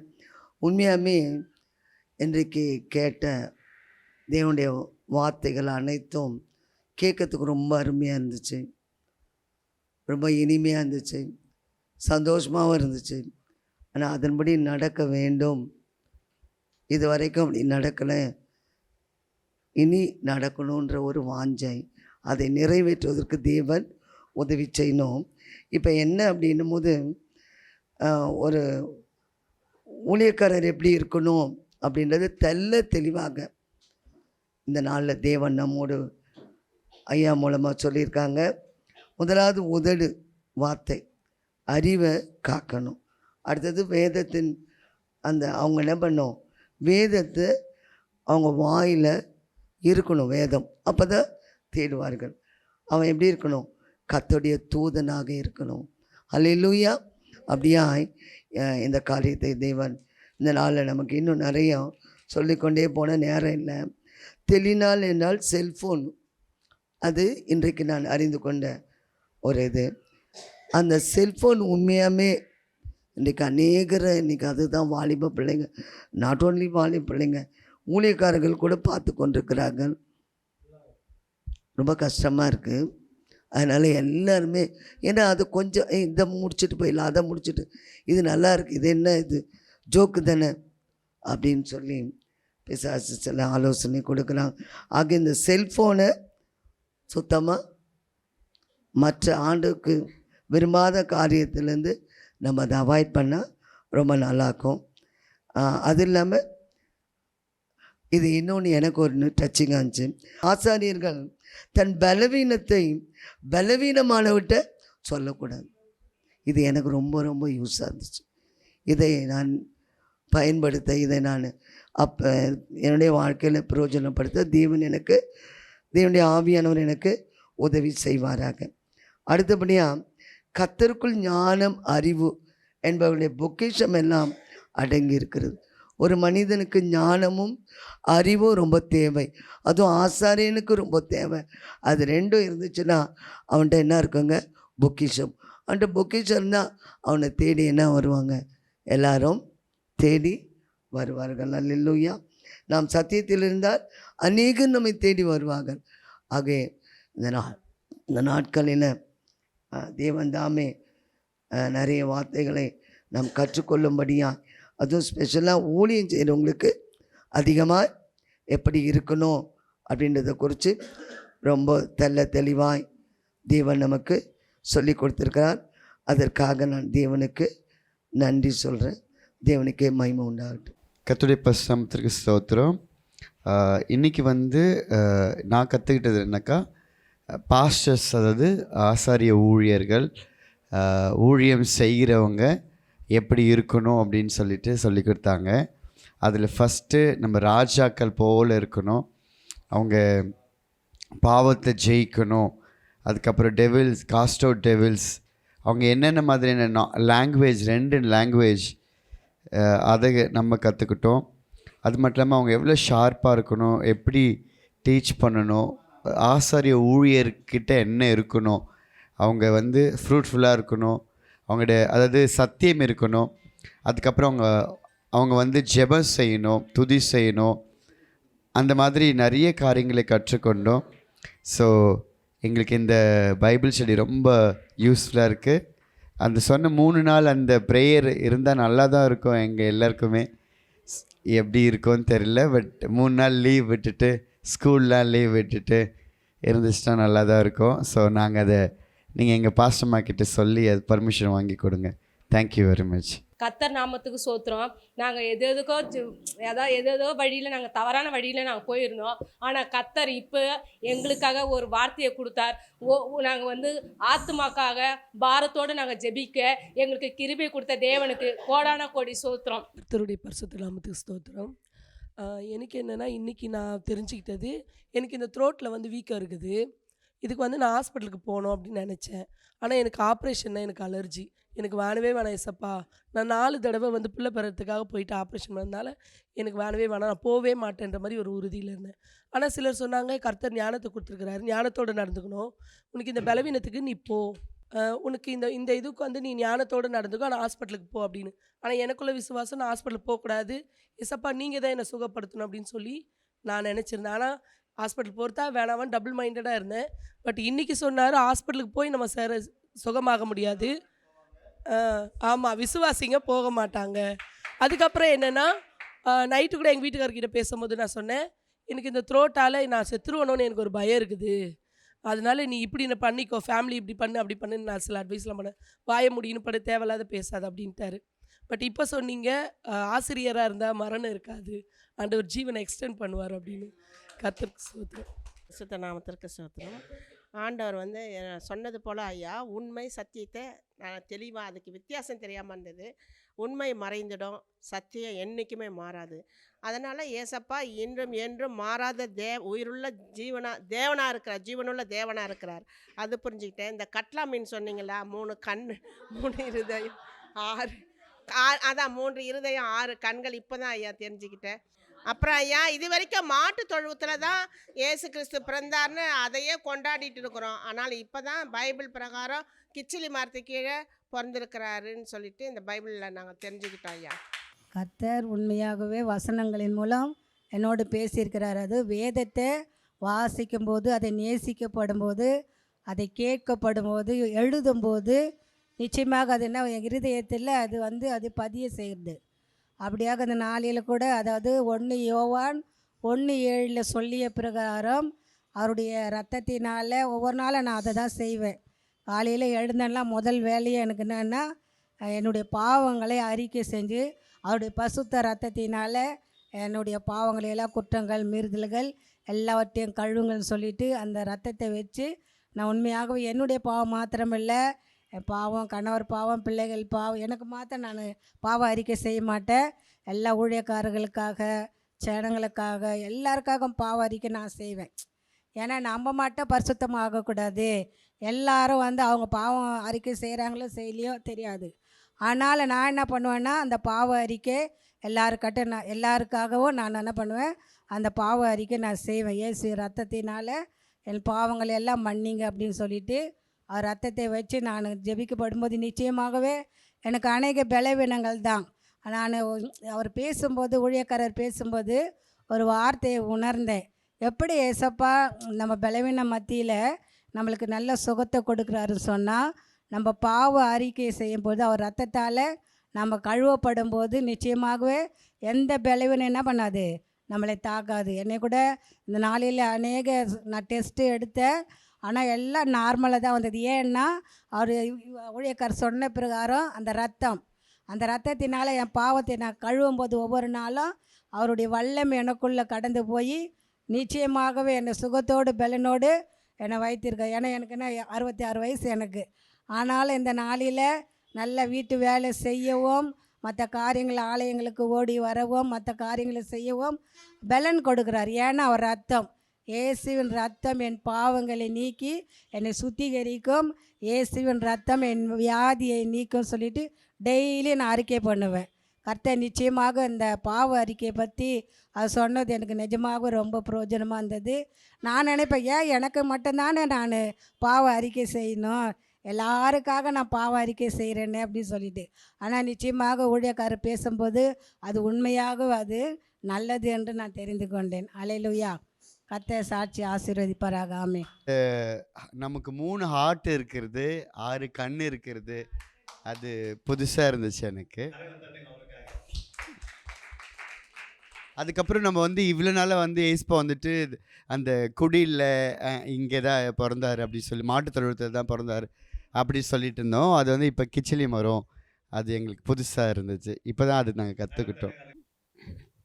அன்பை பற்றி நல்லா விவரித்து சொன்னாங்க. அன்பு எனக்கு இராவிட்டால் ஒன்றுமில்லை அப்படின்னு. கிறிஸ்துவம் என்றாலே அன்பு தான். இந்த அன்புல எதையும் நம்ம அன்பால் எதையும் சாதிக்கலாம், எதையும் சகிக்கும், அன்பு எல்லாவற்றையும் தாங்கும் அப்படின்னு சொன்னாங்க. நம்ம ஏற்கனவே ஒருத்தர் மேல் கோபமாக இருந்தால் கூட இனிமேல் நம்ம யாரிடமும் அன்பாக இருக்கணும் அப்படின்ட்டு எனக்கு ஒரு உணர்வு வந்தது. இப்போது இந்த எனக்கு விரோதமாக எழுமிர்களும் கூட அன்பாக இருக்கும்போது அவங்களே நம்ம வசப்படுத்தலாம். அன்பாக இருக்கும்போது நம்ம சுவிசேஷம் சொல்லும்போது கூட நமக்கு அன்பு இருக்கும்போது, அவங்ககிட்ட அன்பாக இருக்கும்போது நம்ம சொல்லதை அவங்களும் கேட்பாங்க. அவங்களுக்கு நம்ம விரோதமாக நம்மளுக்கு எழும்பினாலும் நம்ம அன்பாக சொல்லும்போது கூட அவங்க நம்ம சொல்கிற பேச்சை கேட்பாங்க.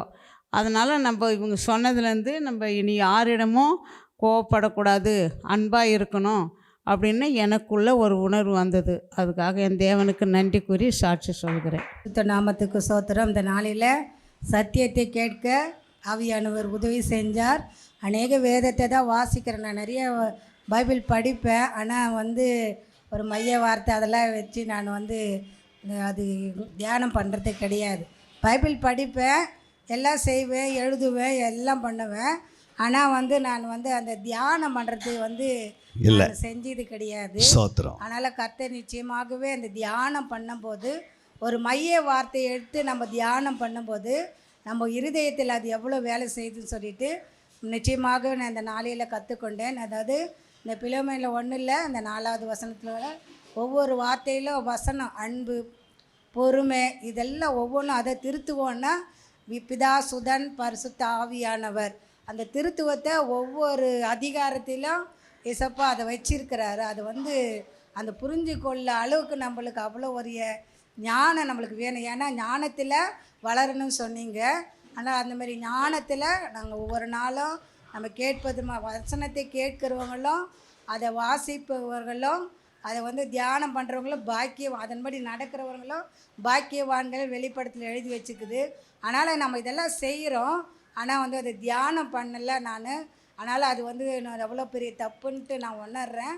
அதனால் கர்த்தர் சொல்கிறாரு, இந்த அன்புன்னா அன்பில் எப்படி இருக்கீங்களே அதை வந்து நம்ம ஒரு ஆவியின் கனிகள் நம்ம படிக்கப்படும் போது அதை மட்டும் நம்ம படித்தா மட்டும் போதாது இல்லைங்களா, அதன்படி நம்ம வாழணும். அன்புன்னா அந்த அன்பின்படி நம்ம வாழணும். அதுதான் வந்து நம்ம ஏசப்பாவுக்கு நம்ம கூட இருக்கிற அர்த்தம். ஆனால் அதை விட்டுட்டு நம்ம அன்புன்னு படிச்சுட்டு அதை சாதாரணமாக விட்டுட்டு போகாதபடிக்கு அது அன்புன்னா அது என்ன அப்படின்னு சொல்லிட்டு ஏசப்பா எப்படி அன்பாக இருந்தாரோ அது மாதிரி நாமளும் என்ன பண்ணணும்னா அன்பாக இருக்கணும். அது மாதிரி ஒவ்வொரு மைய வார்த்தையை நம்ம அதை தியானிக்கப்படும் போது எவ்வளோ ஒரு அது உள்ள ஒரு ஆழத்தில் போகும்போது எவ்வளோ ஒரு ஆசீர்வாதம் இருக்குதுன்னு சொல்லிட்டு நம்ம இந்த வேதத்தின்படி நம்ம கற்றுக்கொண்டோம். அது மாத்திரமல்ல, இரவு நேரத்தில் வந்து நம்ம சகோதரி சொன்னாங்க ஒரு டைம் வச்சு ஜெபம் பண்ணுங்க அப்படின்னு சொல்லிட்டு. ஆனால் நானும் வந்து இந்த ஒரு 4 நாளாக என்ன பண்ணேன், நான் ஒரு 11 மணியிலேருந்து ஜெபம் முடித்த வரைக்கும் நான் தனி ஜெபத்தில் நான் ஜெபம் பண்ணுவேன். 4 நாளாக பண்ணேன். என்னால் நேற்று வந்து என்னால் பண்ண முடியல, உடம்பு வலி, ஒன்றும் பண்ண முடியல எனக்கு. அந்த நேரத்தை நான் என்ன பண்ணிட்டேன், மிஸ் பண்ணிட்டேன் நான். அப்படி இருக்கக்கூடாது. அது வந்து நம்ம எதிர்த்து என்ன பண்ணணும், நம்ம போராடி அந்த நேரத்தை கர்த்தருக்குன்னு கொடுக்கப்படும் போது கர்த்தர் நிச்சயமாகவே என்ன பண்ணுறாரு, அதை வந்து ஒரு ஆசீர்வாதமாக வைக்கிறார். அது மாத்திரமல்ல, உங்களுடைய தெருக்களுக்காகவும் உங்களுடைய ஊர்களுக்காகவும் நம்ம ஜெபிக்கப்படும் போது நம்ம குடும்பம் பாதுகாக்கப்படுது. அதையும் நம்ம வந்து கர்த்தர் நாளையில் கற்றுக் கொடுத்தாங்க. அதற்காக கர்த்தருக்கு கொடான கொடி நன்றியை ஏறெடுக்கிற. பிசாசுக்கு வந்து அந்த சரீரம் இல்லை அப்படின்னு சொல்லிட்டு சொன்னாங்க. அது கிரியை, அந்த கிரியை செய்ய முடியாது, கிரியை செய்ய முடியாது. மற்ற மனுஷங்கள் மூலம் தான் என்ன பண்ண முடியும், அது கிரியை செய்து அதை வந்து நம்மளுக்கு இடம் கொடுக்காதபடிக்கு நம்ம என்ன பண்ணணும்னா அதை எதிர்த்து நிற்க பரிசுத்த ஆவியானவர் நம்மளுக்கு உதவி செய்யணும். ஏன்னா பரிசுத்த ஆவியானவர் துணை இல்லைன்னா இதனால செய்ய முடியாது. நிச்சயமாகவே அந்த பிசாசை எதிர்த்து நம்ம பலன் கொடுத்து அதாவது கர்த்தர் நிச்சயமாக அதுக்கு உதவி செய்கிறார். அது மாத்திரமில்லை, இந்த 46 சங்கீதத்தில் 46வது சங்கீதம் 1வது வசனத்தில் கர்த்தர் நமக்கு அடைக்கலமும் பலனும், அவர் வந்து ஆபத்து காலத்தில் துணையும் இருக்கிறார். எப்படி இருக்கிறாருன்னா அவர் இயேசு கிறிஸ்துவாக இருக்கிறாரு.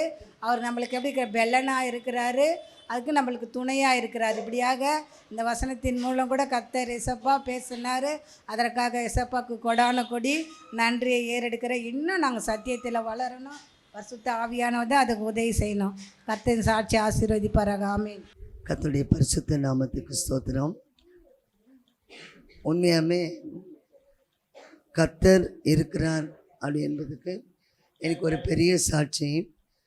நான் ரொம்ப வேதனையோடு இருந்தேன். ஆனாலும் இப்போ அந்த வேத வகுப்புக்கு வந்து உட்காரும்போது அநேக தேவனுடைய வார்த்தைகள் மூலமாக நான் தேற்றப்பட்டேன். என்ன அப்படின்னும் போது நான் மீனை போல வாழணும்.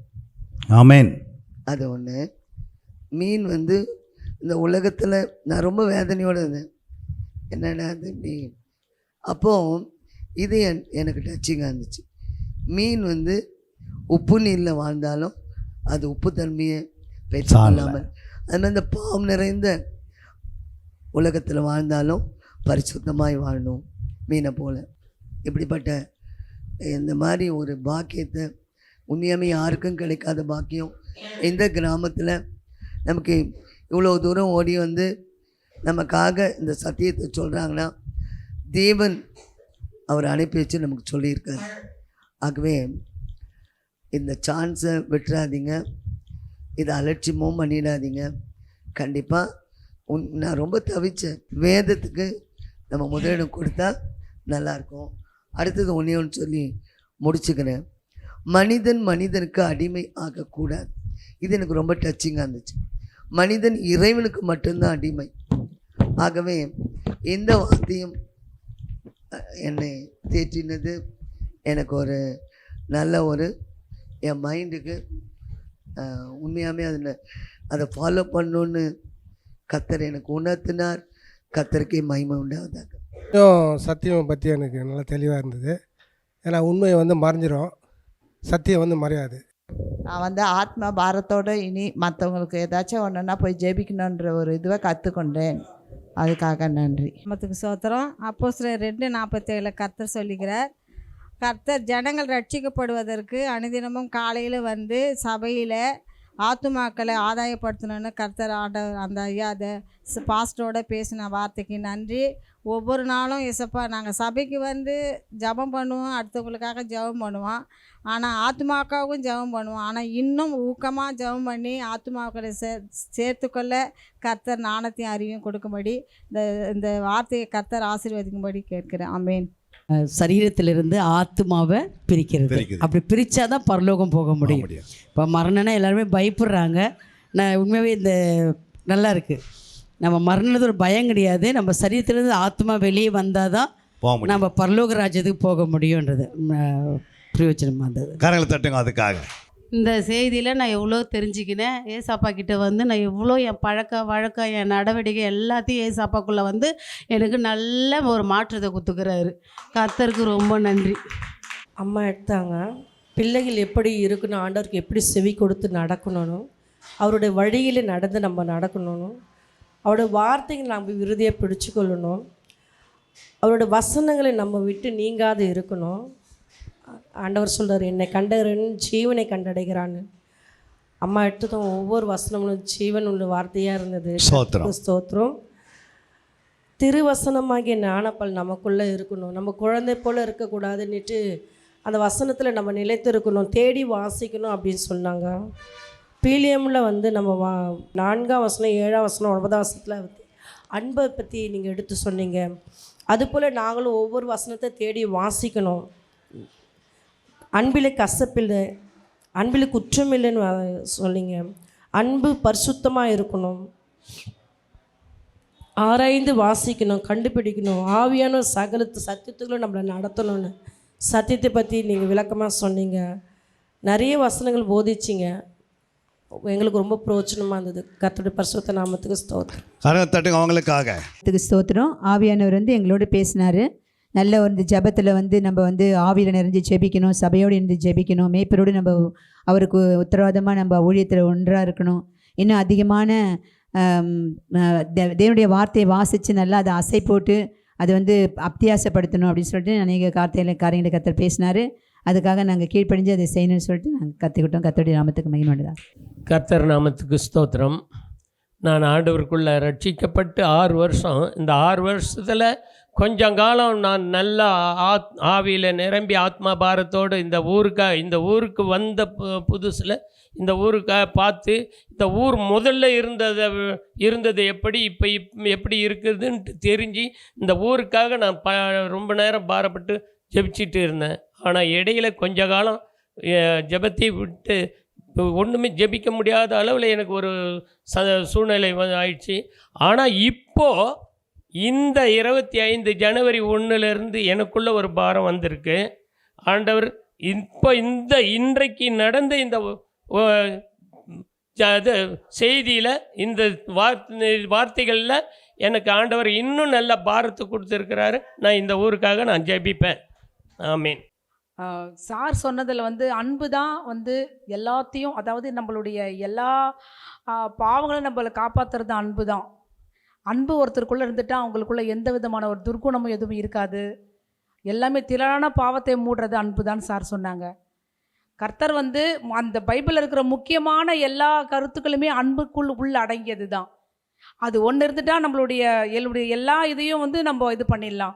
இப்போ நம்மளுக்கு எதிரிங்களே இருக்க மாட்டாங்க. அன்பு ஒன்று இருந்தால் போல நம்மளுக்கு எதிரிங்களே கிடையாது. நம்ம அன்பை வச்சு எதனால சாதிக்கலாங்கிறத ஐயா சொன்னாங்க. ரொம்ப நல்லா கிளியராக புரிஞ்சு. கர்த்தருடைய பரிசுத்த நாமத்திற்கு ஸ்தோத்திரம். 2வது ஐயா எடுத்தது வருகையை குறித்து தான் எடுத்தாங்க ஐயா. நடு ராத்திரியில் வருவாருன்னு சொல்லி ஐயா சொன்னது போல் நம்ம விழித்திருந்து இனிமேல் ஜெபம் பண்ணணும். ஜாமக்கார ஜெபம்னு ஒன்று இருக்குது, அதை நாம் இனிமேல் பண்ணணும்னு சொல்லிட்டு ஒரு உறுதி எடுத்துக்கிட்டேன் நான். தானியேல் 3 வேளை ஜெபிக்கும் போது நாம் வீட்டில் இருக்கோம், நாம் ஏன் 5 வேளை ஜெபிக்கக்கூடாது சொல்லிவிட்டு எனக்குள்ள ஒரு உறுதி எடுத்துக்கிட்டேன். நம்ம இனிமேல் வேதத்தை தேடி வாசிக்கணும், அதை தியானிக்கணும், ஆராய்ந்து பார்க்கணுன்னு சொல்லிட்டு ஐயா சொன்னது போல் ஐயா நிறைய சொல்ல எங்களுக்கு சில உணர்வுகள், எப்படி இனிமேல் நம்ம வேதத்தை நம்ம இவ்வளோ நாள் வீணாக்கிட்டோமே, இனிமேலாவது வேதத்தை நம்ம படிக்கணும், அதை ஒரு குறிப்பிட்ட நாளுக்குள்ளே முடித்து அப்புறம் நம்ம ஆராயணும், அப்புறம் தியானிக்கணும் என்ற ஒரு முடிவு எடுத்திருக்கோம். ஐயாவுக்கு கொடானு கொடி நன்றி. கர்த்தருடைய பரிசுத்த நாமத்துக்கு ஸ்தோத்திரம் உண்டாவதாக. முதலாவது கர்த்தருக்கு நான் நன்றி செலுத்த கடமைப்பட்டிருக்கேன். ஏன்னா நான் பெங்களூர் இருக்கும்போது நான் நினைத்தது உண்டு, கரெக்டாக நான் பாம்பேலேருந்து இங்கே வந்த உடனே அடுத்த நாள் நினைக்கிறேன், நான் வந்த அடுத்த நாளே இந்த பைபிள் கிளாஸை ஸ்டார்ட் பண்ணோம். இது உங்களுக்கு எப்படி ஆசீர்வாதமாக இருக்கோ அதே போல் உண்மையாகவே எனக்கு ரொம்ப இது ஒரு ஆசீர்வாதமாக இருக்குது. நான் தனிப்பட்ட வாழ்க்கையிலையும் அங்கிள் சொன்னது போல் இப்போ எனக்கு வந்து டைமே இருக்காது. உங்களை போல் தான் மார்னிங் 9 o'clock எழுந்துக்கணும், வீட்டுக்கு வரத்துக்கு 7, 8 ஆகிடும். இப்போ நான் இதுக்குன்னு என்ன பண்ணுறேன்னா மார்னிங் நானும் வந்து ஒரு 5 o'clock அந்த மாதிரி நான் எழுந்துட்டு கர்த்தருடைய வசனத்தை தியானிக்கிறதுலையும் இன்னும் அதிகமாக அதை அந்த நேசிக்கும் போது நம்ம கர்த்தர் நம்மளோட பேசுகிற காரியம் அழகாக விளங்குது. நான் இப்போது இந்த பைபிள் கிளாஸ் சேர்ந்து 3 மெசேஜ் எடுத்துட்டேன். அதுக்கு முன்னாடி நான் எடுத்ததுக்கும் அதுக்கப்புறம் நான் எடுக்கிறதுக்கும் அந்த கான்ஃபிடென்ட் லெவலு, அந்த வசனத்தை கான்ஃபிடெண்ட்டாக பேசுகிறதுக்கு கர்த்தர் அந்த ஞானத்தை கொடுத்தார். இன்னும் இந்த வசனத்தை அதிகமாக நம்ம படிக்கும்போது தியானிக்கும் போது கர்த்தர் நம்மளுக்கு உதவி செய்வார். இன்றைக்கி அங்கிள் சொன்னது போல் அந்த ஒரு அதிகாரத்தை படிக்கும்போது அதில் இருக்கிற அந்த மைய வார்த்தை, மைய வசனம் பழைய ஏற்பாடில் எப்படி இருக்குது, புதிய ஏற்பாடில் எப்படி இருக்குது, ஸோ அந்த 10 பகுதிகளாக அந்த ஒரு வசனத்தில் அந்த ஒரு அதிகாரத்தை 10 பகுதிகளாக பிரித்து படிக்கும்போது அது இன்னும் நம்மளுக்கு அதை அதிகமாக படிக்கிறதுக்கு நம்மளுக்கு ரொம்ப உபயோகமாக இருக்கும். ரொம்ப தேங்க்ஸ் அங்கிள், உங்களோட டைமை எடுத்து நீங்கள் வந்து அங்கிள் நான் பேசும் போதெல்லாம் அங்கிள் சார் உங்களுக்காக ஜெபித்துட்டே இருக்கேன்னு நீங்களும் உங்களுடைய ஜெபத்தில் நீங்கள் ஒவ்வொரு நாளும் அங்கிளுக்காகவும் ஆன்ட்டிக்காகவும் எங்களுடைய ஊழியத்துக்காகவும் ஜெபிக்குமாறு நான் தாழ்மையுடன் கேட்டுக்கொள்கிறேன். ஒரு வித்தியாசமாக இருந்தது. எப்படி வித்தியாசமானா ஒரு சங்கீதம் அதோ வசனங்கள்லாம் தரோ பண்ணுற அளவுக்கு எடுத்து வாசித்து அங்கிள் அடிக்கடி சொன்னார், தேடி வாசிங்க அப்படின்னும் போது அந்த வார்த்தை, மைய செய்தி, மைய வசனம் இதெல்லாம் நம்ம தேடி வாசிக்கும்பொழுது நம்ம இன்னும் அதிகமாக இன்னும் நல்லா வளரணும். ரெண்டாவது அதாவது பைபிளை எடுப்போம், ஒரு அதிகாரத்தை வாசிப்போம், நம்ம முடிச்சிடுவோம். ஆனால் இது வந்து அப்படியே வாசி இன்ட்ரெஸ்ட்டாக யாருன்னா வந்து நம்மளை டிஸ்டர்ப் பண்ணால் கூட ஒரு மாதிரி அது இதுவாக இருக்குது, அந்தளவுக்கு ஸ்டேஜ் போயிடுது. அதே டைமில் ஸ்டார்டிங்கில் நினச்சேன் 1ஆம் அதிகாரத்துலேருந்து 30ஆம் அதிகாரத்துக்கு நம்மளால் ஆராய்ச்சி பண்ண முடியுமா. நான் ஸ்டார்டிங் அப்படி தான் யோசித்தேன், என்னடா இது ஒரு மாதத்தில் இது 30 பண்ணுறாங்களேன்னு.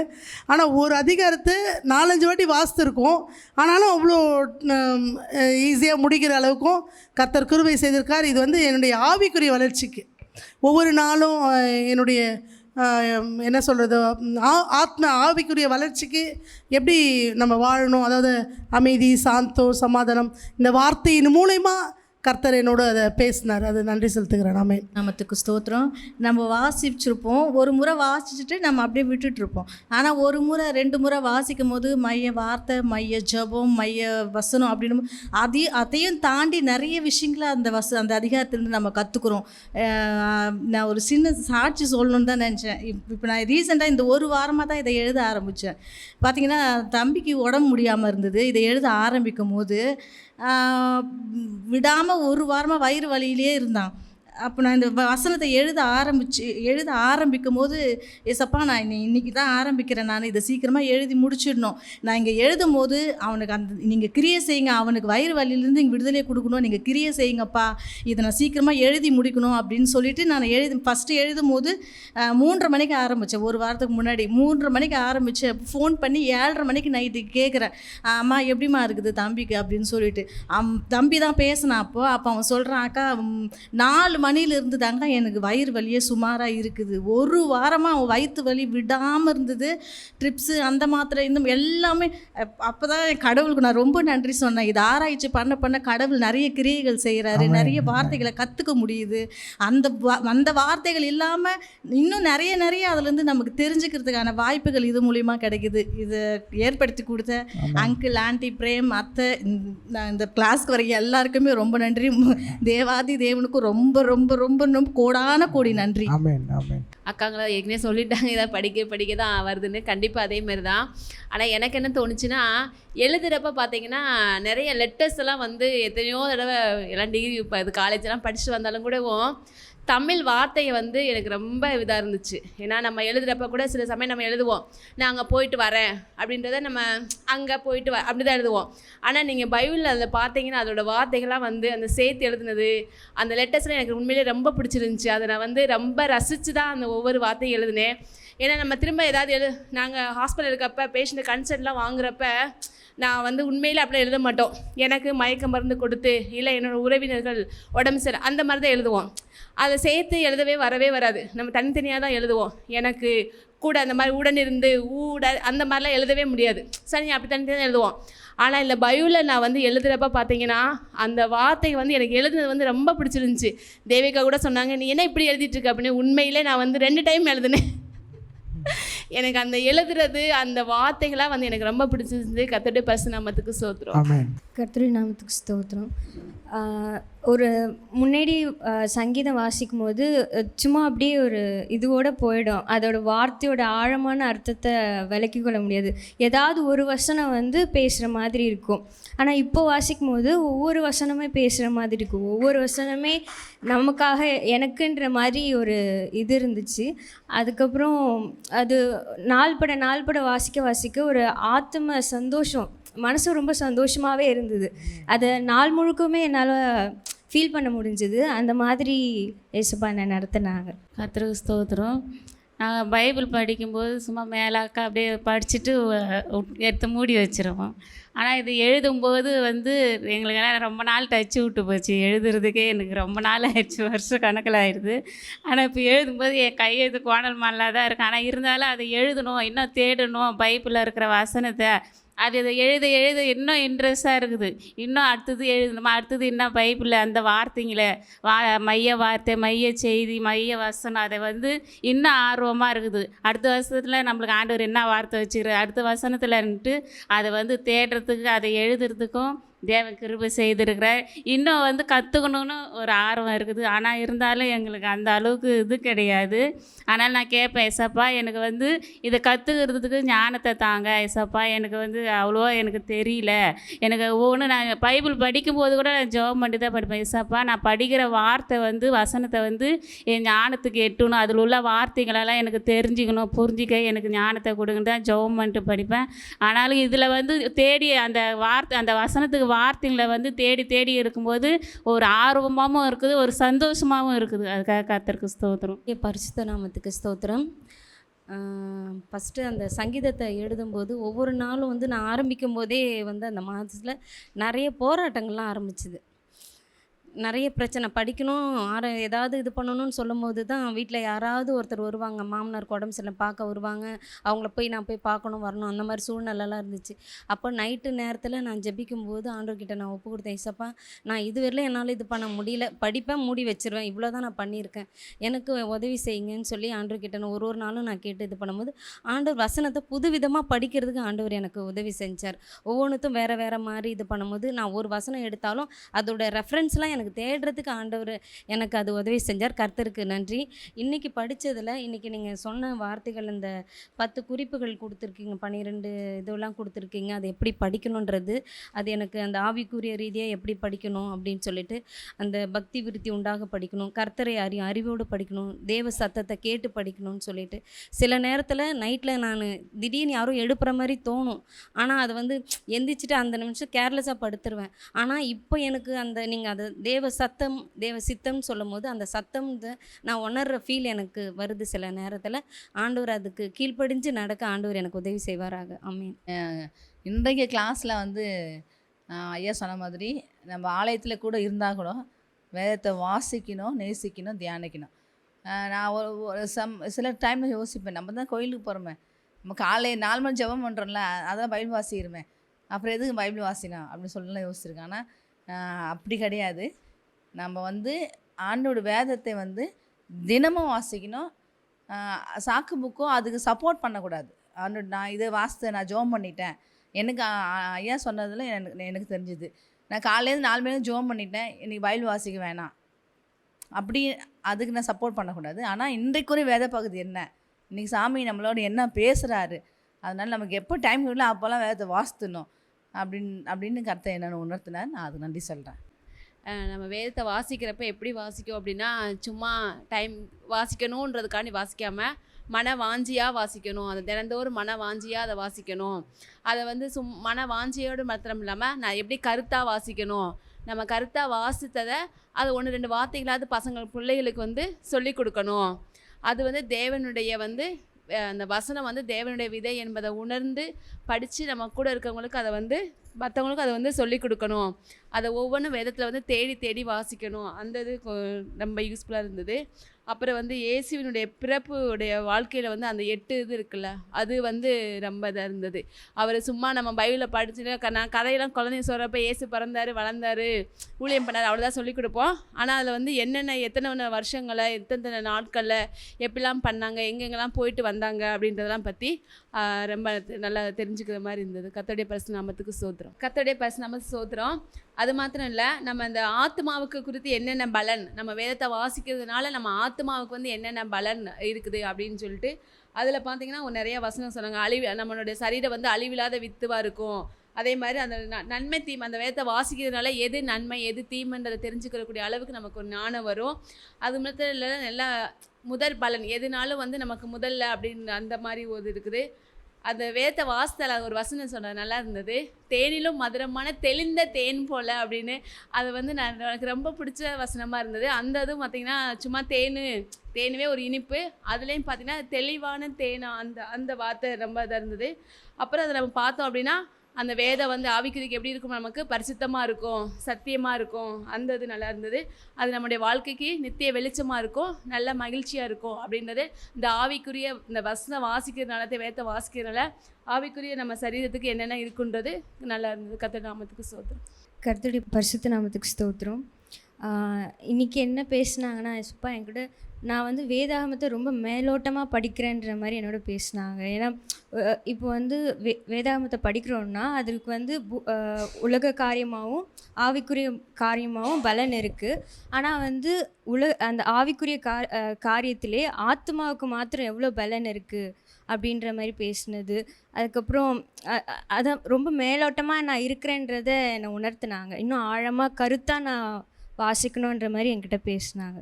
இன்றைக்கி நான் வந்ததே ஒரு கர்த்தருடைய கிருபை தான். ஏன்னா வந்து நான் நேற்றே ஆஃப் டே லீவ் வாங்கிட்டேன். எனக்கு லீவ் கொடுக்கறதே பெரிய விஷயம். அங்கே அந்த லீவு பர்மிஷன் கேட்கும் போது தான் அந்த டைம் கரெக்டாக எனக்கு ஒரு வேலை கொடுப்பாங்க. அந்த லேட்டு அந்த பர்மிஷனை ஏன்டா நம்ம எடுத்துக்கணும் அந்த மாதிரி ஆகிடும் எனக்கு. அப்போ இன்றைக்கி என்ன பண்ணாங்க, பேமெண்ட் இன்றைக்கி ஒரு 12 பேருக்கு பேமெண்ட் கொடுக்கணும்னு சொல்லிட்டு காலையிலே மேடம் சொன்னாங்க. நான் வேறு அக்காக்கிட்ட சொல்லிட்டேன், எல்லாம் அரேஞ்ச் பண்ணிட்டேன். என்னடா ஏசப்பா இப்படி பண்ணிட்டாங்களே, வீட்லேயும் இன்றைக்கி ஈவினிங் ப்ரேயருக்கு வரதுனால சமையலும் கொஞ்சம் எக்ஸ்ட்ராவே பண்ணிட்டேன் நான். அப்புறம் ஏசப்பாட்ட ஜெபம் பண்ணிட்டு சரி பேமெண்ட்டுக்கு கால் பண்ணலாம் சொல்லிட்டு கால் பண்ணால் அந்த 12 பேருமே இன்றைக்கி என்னால் வரவே முடியாது, நாங்கள் மண்டே வந்து வாங்கிக்கிறோம் அப்படி சொல்லிட்டாங்க. அதுக்கப்புறம் மேடம்கிட்ட நான் சொன்னோனும் அது எப்படி 12 பேருமே வரமாட்டேன்னு சொல்லிட்டாங்க அப்படி சொன்னாங்க. இது வந்து ஆண்டோட கிருபை தான் நான் இங்கே வரத்துக்கு. அதுக்கப்புறம் இல்லாமல் இத்தனை வருஷம் நான் அந்த பைபிள் நான் படிக்கும் போது நான் மேலோட்டம் தான் படிச்சுட்டு தினமும், ஆனால் பைபிள் படிக்காமல் இருக்க மாட்டேன், ஜெபிக்காமல் போக மாட்டேன். எங்கள் வீட்டுக்காரே சொல்வார், பைபிள் படிக்காமல் போக மாட்டியா வேலைக்கு அப்படின்வார். அந்த வேதத்தை வசனத்தை தியானிச்சு பைபிள் படிச்சுட்டு போனால் தான் எனக்கு அந்த வேலை செய்த மாதிரி இருக்கும். அப்புறம் ஆனால் இன்றைக்கி வந்து நிறைய ஆராய்ச்சி உள்ளேருந்து பார்க்கும்போது நிறைய விஷயங்கள் நான் இங்கே வந்து தெரிஞ்சுக்கினேன். உங்கள் மூலமாக அக்கா கொடுத்த தருணத்துக்காக அது கூட நன்றி சேர்த்துக்கிறேன். கர்த்தருடைய பரிசுத்த நாமத்துக்கு ஸ்தோத்திரம். எனக்கு கூட அதே மாதிரி தான். இன்றைக்கி ஆக்சுவலாக 3 நாள் தொடர்ந்து எனக்கு ஒர்க்கு ரொம்ப ஹார்டாக இருந்தது. இன்றைக்கி வந்து நான் சரி லேட்டாகவே போனேன். இன்றைக்கி ஆஃபீஸ்க்கு ஒரு ஷூட்டிங் முடிச்சுட்டு ஒரு 11:30 மணிக்கு தான் போனேன். 11:30 மணிக்கு தான் ஆஃபீஸ்க்கே போனதால் சார் சொல்கிறார் இன்றைக்கி ஃபுல் டே ஒர்க் பண்ணி ஆகணுன்ட்டார். ஏன்னா பர்மிஷன் கேட்க முடியாது, திடீர்னு 3 மணிக்கு நான் போகிறேன்னு சொல்லிட்டு. ஏன்னா ஒரு 7 பில்டிங் அளக்கணுமா, அதனால் லஞ்சு நான் வாங்கி கொடுத்துட்றேன், வீட்டுக்கு கூட நீங்கள் போகாதீங்க, சாப்பிட்டு நீங்கள் உடனே அளக்க போகணும் அப்படின்ட்டார். அப்புறம் நான் இது சொல்லவும் முடியல, இப்படி இருக்குன்னுலாம் சொல்லவும் முடியல. ஆனால் ஆண்டவரோட ஜெபம் பண்ணே இருந்தேன். ஆண்டவரே எப்படி இருந்தாலும் இந்த கிளாஸ் அட்டன் பண்ணேன்னு சொல்லிட்டு கடைசியில் வந்து சாரே வந்து இன்றைக்கி வேணாம்மா மண்டே 8 மணிக்கெலாம் வந்துடுங்க அப்படின்னு சொல்லிட்டு அந்த ஒரு சிச்சுவேஷனை கடவுள் உருவாக்கி கொடுத்தாரு. சரோஜா சொல்கிற மாதிரி பைபிள் ஸ்டடி கிளாஸ் வரும்பொழுது நிறைய பிரச்சனைகள் அங்கிள் சொன்னார் பாருங்கள், அந்த சத்தியத்தை கேட்க விடாது, பயிற்சியில் நம்ம கலந்துக்கூடாத அளவுக்கு பிசாசு பண்ணாலும் ஆண்டவர் நம்மளை அழகாக எங்களை இந்த 3 மாதங்கள் கடக்கும்படியாக செய்தார். ஒவ்வொரு வார்த்தைகளும் அங்கிள் சொல்கிற அந்த ஒவ்வொரு வார்த்தைகள், அந்த வார்த்தைக்கு ஏற்றவாறு வசனங்கள், இதெல்லாம் வந்து எங்களை ஆவிக்குரிய ஜீவியத்தில் கொண்டு போவதற்கு ஒரு அடித்தளமாக இருக்கிறது. இன்னும் நாங்கள் அதை முழுமையாக ஆண்டவருடைய சாயலை பெறும்படியாக தேவன் தாமே கிருபை செய்வாராக. ஆமென். நாமத்துக்கு ஸ்தோத்திரம் உண்டாதாக. ஐயா, நான் 1 hour ஜெபம் பண்ணுவேன் ஐயா. நான் வாலிபத்தில் ரட்சிக்கப்பட்ட போது உபவாசம் இருக்கிறது கூட மார்னிங் காலையில் பாஸ்டிங் போட்டேன்னா 6 மணிக்கு தான் உபவாசம் முடியும். அந்த 6 மணிக்கு ஜெபம் பண்ணி முடிச்சுட்டு அந்த உணவை நான் சாப்பிடுவேன். இப்போ எனக்கு அந்த பலவீனம் ஐசா பார்க்க தெரியும். இப்போ வேலைக்கு நான் போகிறேன், நான் ஜெபிச்சு உட்காந்தேன்னா முழங்காலோடு நான் 1 hour தான் நான் ஜெபிப்பேன். அந்த ஒரு நேரம் பலவீனம் இருக்கிறப்போ நான் தூங்கிறது உண்டு. அதற்காக கர்த்தர் கொடான கொடி நன்றி. கரங்களை தட்டுங்க அவங்களுக்காக. எங்கள் சபையில் வந்து 21 நாள் பாஸ்டிங் போட்டிருக்காங்க. நான் இது வரைக்கும் பாஸ்டிங் இருந்ததில்லை, இப்போ இருக்கிறேன். நான் அநேக பலவீனம் நீங்கள் ஐயா பேசின பிறகு இன்னும் நான் பாஸ்டிங் இருக்கணும்னு நான் வாஞ்சியாக இருக்கிறேன். வந்து ரட்சிக்கப்பட்டு இது உபவாசமே இருந்ததில்லை, இருக்க மாட்டேன். ஏன்னா ரொம்ப பலவீனமாக இருக்கும். நான் காலையில் சாப்பிடாம இருக்கவே மாட்டேன். ஆனால் இந்த 21 நாள் பாஸ்டிங்கில் வந்து கர்த்தர் வந்து என்னை பலப்படுத்துகிறாரு. நான் வந்து ஒரு வேலையாச்சு நான் ஃபாஸ்டிங் இருக்கிறேன். அதுக்காக ஸ்தோத்திரம். எனக்கு கூட ரொம்ப ஆசை தான், ஜபத்தில் உட்காரணும். 1 மணி நேரம், நான் 2 மணி நேரம் கூட உட்காந்து ஜெபம் பண்ணணும்னு ஆசை இருக்கும். ஆனால் எங்கள் பேர பிள்ளைங்களால பண்ண முடியாது, எங்கள் வீட்டில் இருக்கிறவங்களால எனக்கு பண்ண முடியாது. அதாலே எனக்கு உபத்திரம் வரும், அதிலே ரொம்ப டென்ஷனாக வேறு ஆவேன். எனக்கு ரொம்ப ஆசை தான் இந்த ஜபத்தில் இருக்கணும், ஜபம் பண்ணணும், உபகாசம் இருக்கணும், அப்படின்லாம் பாஸ்டிங் போடணுன்னு தான் இருப்பேன். ஆனால் என்னால் இருக்க முடியாது. இது ஆண்டவர் தான் நன்றி சொல்லணும். நான் ஆண்டவர் தான் என்னை சுகப்படுத்தணும். நான் 2 வீட்டில் சமையல் வேலை செய்கிறேன். இந்த பாஸ்டிங் நான் இருக்கிறேன். காலையிலேருந்து எழுந்து இந்த 5 நாளையிலும் பச்சை தண்ணி கூட குடிக்க மாட்டேன். இந்த 2 மணி வரைக்கும் தான் இருக்கிறேன். கடைசி அடுத்த வருஷத்தில் கொடுக்காத மொதல் 3 நாள் எனக்கு கொடுக்கணும். ஆனால் எல்லாம் கேட்பாங்கன்னா தண்ணி கூட குடிக்க மாட்டேன்ற, ஒரு வேலைக்கு வரேன்னா நீ தண்ணி குடிச்சிட்டு தான் நீ செய்யணும். நான் செய்ய மாட்டேன். ஆண்டவர் எனக்கு 2 மணி வரைக்கும் பழுத்த கொடுப்பாரு, எனக்கு கொடுப்பாரு. ஆனால் ஏந்திரிப்பேன். எங்கள் வீட்டில் ஒரு நாள் விட்டு ஒரு நாள் தான் ஜபம் பண்ண முடியுது. எங்கள் வீட்டில் தூக்கத்தாவி தான் கொடுக்குது. ஜபமே எனக்கு வர மாட்டேங்குது. ஒரு நாள் பண்ணாக்கா மறுநாள் பண்ண முடியல எனக்கு. தட்டுங்க அவங்களுக்காக. மறுபடியும் இழந்து போன ஜப ஆவியை இந்த தாயாருக்கு ஆண்டு கொடுக்க போறாரு. கரங்களை தட்டுங்க அவங்களுக்காக. ஸ்தோத்திரம். இப்போ நீங்கள் சொன்னது தான் என்னென்னா, கடவுளை நேசிச்சவங்க வந்து முகம் வந்து பிரகாசிக்கும், உங்களை பார்க்குறவங்க வந்து பிரகாசோட பார்ப்பாங்க. ஆனால் அப்படி தான் கொஞ்சம் நாளுக்கு முன்னே நான் இருந்தேன். என்கிட்ட பேசும்போது எல்லோரும் யோசிப்பாங்க, இவன் எப்போ பார்த்தாலும் ஏசப்பா ஏசப்பா என்றானே. ஆனால் அவங்க என்ன பண்ணுவாங்க, எப்போ பார்த்தாலும் உனக்கு மந்திரம் பண்ணுறேன், உனக்கு மந்திரம் பண்ணுறேன்னு அவங்க கிட்டே நான் போகல. ஆனால் இப்போ நீங்கள் சொன்னோன்னே இன்றைக்கி நான் ஸ்டார்ட் பண்ணேன். நாளைக்கு நான் வேலைக்கு போகும்போது ஏசப்பா பற்றி மட்டும் தான் அவங்ககிட்ட பேசுவாங்க. அவங்க என்ன மந்திரம் பண்ணாலும் அது யாருக்கு அடிக்குதோ அடிச்சுன்னு போடும். ஆனால் எனக்கு அது அடிக்காது. அதுக்காக கர்த்தருடைய பரிசுத்தத்துக்கு ஸ்தோத்திரம். இப்போ நீங்கள் சொன்னதுல நான் ரொம்ப தெளிவாயிட்டேன். ஏன்னா நான் பயந்துட்டேன், ஐயோ இவங்க எதனா பண்ணிருவாங்க, எனக்கு அவங்க சாப்பிட கொடுப்பாங்க, என் கூடவே இருப்பாங்க, என்ன பண்ணிருவாங்க. ஆனால் நான் அவங்ககிட்ட பேசினேன். நீ இப்போ எப்போதாலும் இதே பேசுகிற, இரு உனக்கு எதனா பண்ணுறேன் எனக்கு பயந்துட்டேன். ஆனால் நீங்கள் சொன்ன வார்த்தை பாருங்கள், என் மனசில் அப்படியே இருக்குது. என் முகம் பிரகாசிக்கணும், பழைய மாதிரி நான் பிரகாசிக்கணும். நான் கர்த்தரோட புள்ள, நான் அந்த பால் வடிக்கே தெரியணும். அந்த அளவுக்கு அவங்ககிட்ட நான் பேசுவேன். அதுக்காக ஏசப்பா கொடான கொடி ஸ்தோத்திரம். கர்த்தரோட நாமத்துக்கு ஸ்தோத்திரம். நான் ஜெபம் பண்ணிட்டு தான் வந்தேன் வீட்டில். அப்போ ஆண்டவர்கிட்ட ஏசப்பா பாஸ்டிங் போடுறதுக்காண்டி என்ன ஆண்டவர் எனக்கு உணர்த்துவார். எப்பாச்சும் பாஸ்டிங் போடும்போது எனக்கு ரொம்ப சிந்தனை கட்டையாகவே இருக்குது. ஜெபம் பண்ணும் போது என் யோசனையெல்லாம் எங்கேயோ போகுது. ஆண்டவர் சொன்னார், நீ சிந்தனை கட்டையோட இருக்கிற, இன்னைக்கு பாஸ்டிங் போட்டு போ அப்படின்னு சொன்னார். நான் பாஸ்டிங் போட்டு வந்தேன். ஆண்டவர் சிந்தனை கட்டிலேருந்து விடுதலை தட்டுங்க அவங்களுக்காக. இந்த நாளில் பார்த்தீங்கன்னா ஐயாவை கொண்டு வந்தது வந்து ஒரு ஆவியனுடைய திட்டம் அது. ஏன்னா நாங்கள் இப்போ நிறைய காரியத்தை நாங்கள் கற்றுக்கொண்டோம். எல்லாமே ஜபத்தில் தான், எல்லாத்துக்குமே பதில் ஜபத்தில் தான் ஐயா. ரொம்ப அதிகமாக நான் நேற்று கூட பார்த்தீங்கன்னா இந்த சபையை குறித்து ஏதாச்சும் ஒரு வேலை அப்படின்னா கூட, ஒரு சின்ன எதுனா வேலைனா கூட அது நாங்கள் 2 பேர் தான் செய்கிறோம். நேற்று கூட ரொம்ப மனசு கஷ்டம், வேதனை. நைட்டு படுக்கும் போது 12 மணி, இடுப்பெல்லாம் வலி. ரொம்ப எங்களுக்கு வேதனை. எங்களுக்கு உதவி செய்கிறது கூட எங்களுக்கு யாருமே இல்லை. இப்போ கூட சபையில் வரும்போது கூட நாங்கள் தான் வெயிட்டெல்லாம் தூக்கிக்கிட்டோம். 2 பேரும் ரொம்ப பலவீனம்.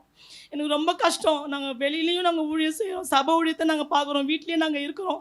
ஆனால் எங்களுக்கு ஒரு உதவி செய்கிறது கூட எங்களுக்கு யாருமே இல்லை சபை விஷயமா. ஆனால் இந்த நேரத்தில் பார்த்தீங்கன்னா ஆவியானவர் எனக்கு ஜபத்தை குறித்து எவ்வளோ காரியத்தை இப்போ எனக்கு கற்றுக் கொடுத்தாரு ஆவியானவர். எல்லாம் ஜபத்தில் தான் பதில். இப்போ ஆட்கள் தேவைன்னா கூட ஜபத்தில் வச்சுட்டா போதும். கர்த்தர் நம்மளுக்கு ஆட்களை கொடுக்க போகிறாரு. நிறைய காரியங்கள், நிறைய யோசனை, நிறைய ஏக்கம் இருக்குது. ஆனால் இந்த நாளில் நம்ம ஐயா மூலியமாக இப்போ எங்களுக்கு எல்லாத்துலேயுமே எங்களுக்கு பதிலை கொடுத்துருக்கிறாரு. அதற்காக நாங்கள் ஏசப்பாவுக்கு கொடான கொடி நன்றி செலுத்திருக்கிறோம்.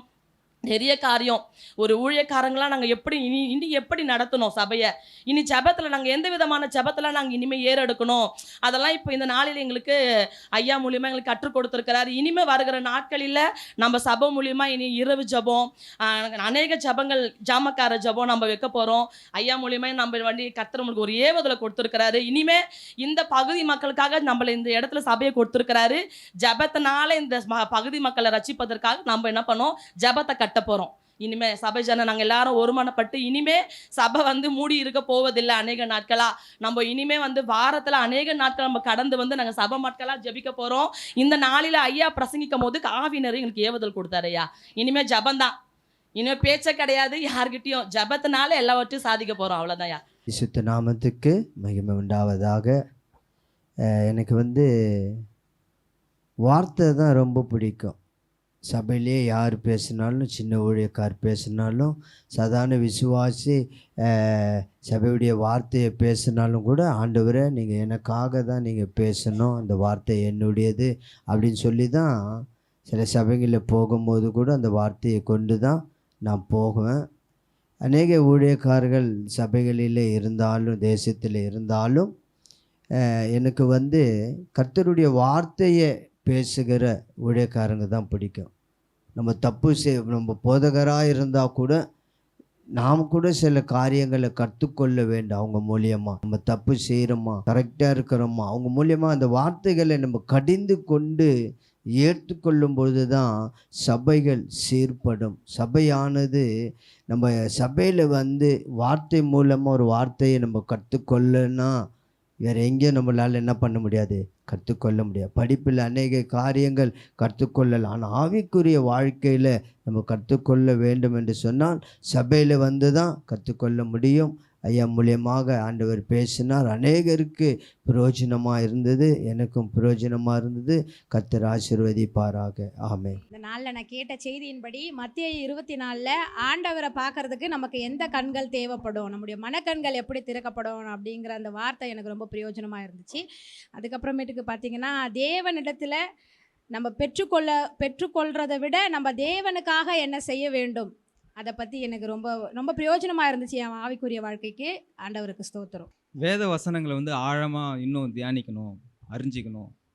எல்லா ஆசீர்வாதங்களும் வேதத்துக்குள்ளே தான் இருக்குது. நம்ம தான் இன்னும் ஆழமாக அறிஞ்சு சத்தியத்தை தெரிஞ்சுக்கணும். வசனம் கூட சொல்லுது, சத்தியத்தையும் அறிவீர்கள், சத்தியம் உங்களை விடுதலையாக்கணும் வசனம் சொல்லுது. இந்த சத்தியத்தை இன்னும் ஆழமாக அறிஞ்சிக்கிட்டு கர்த்தர் கொடுக்குற சுகம், ஆசீர்வாதம், இப்படி பலவிதமான ஆசீர்வாதங்கள் இருக்குது. இந்த வேதத்து மூலிமா நம்ம கற்று தெரிஞ்சுக்கணும்னு அந்த பசங்க நோயினால் ரொம்ப போராட்டமாக இருப்பாங்க.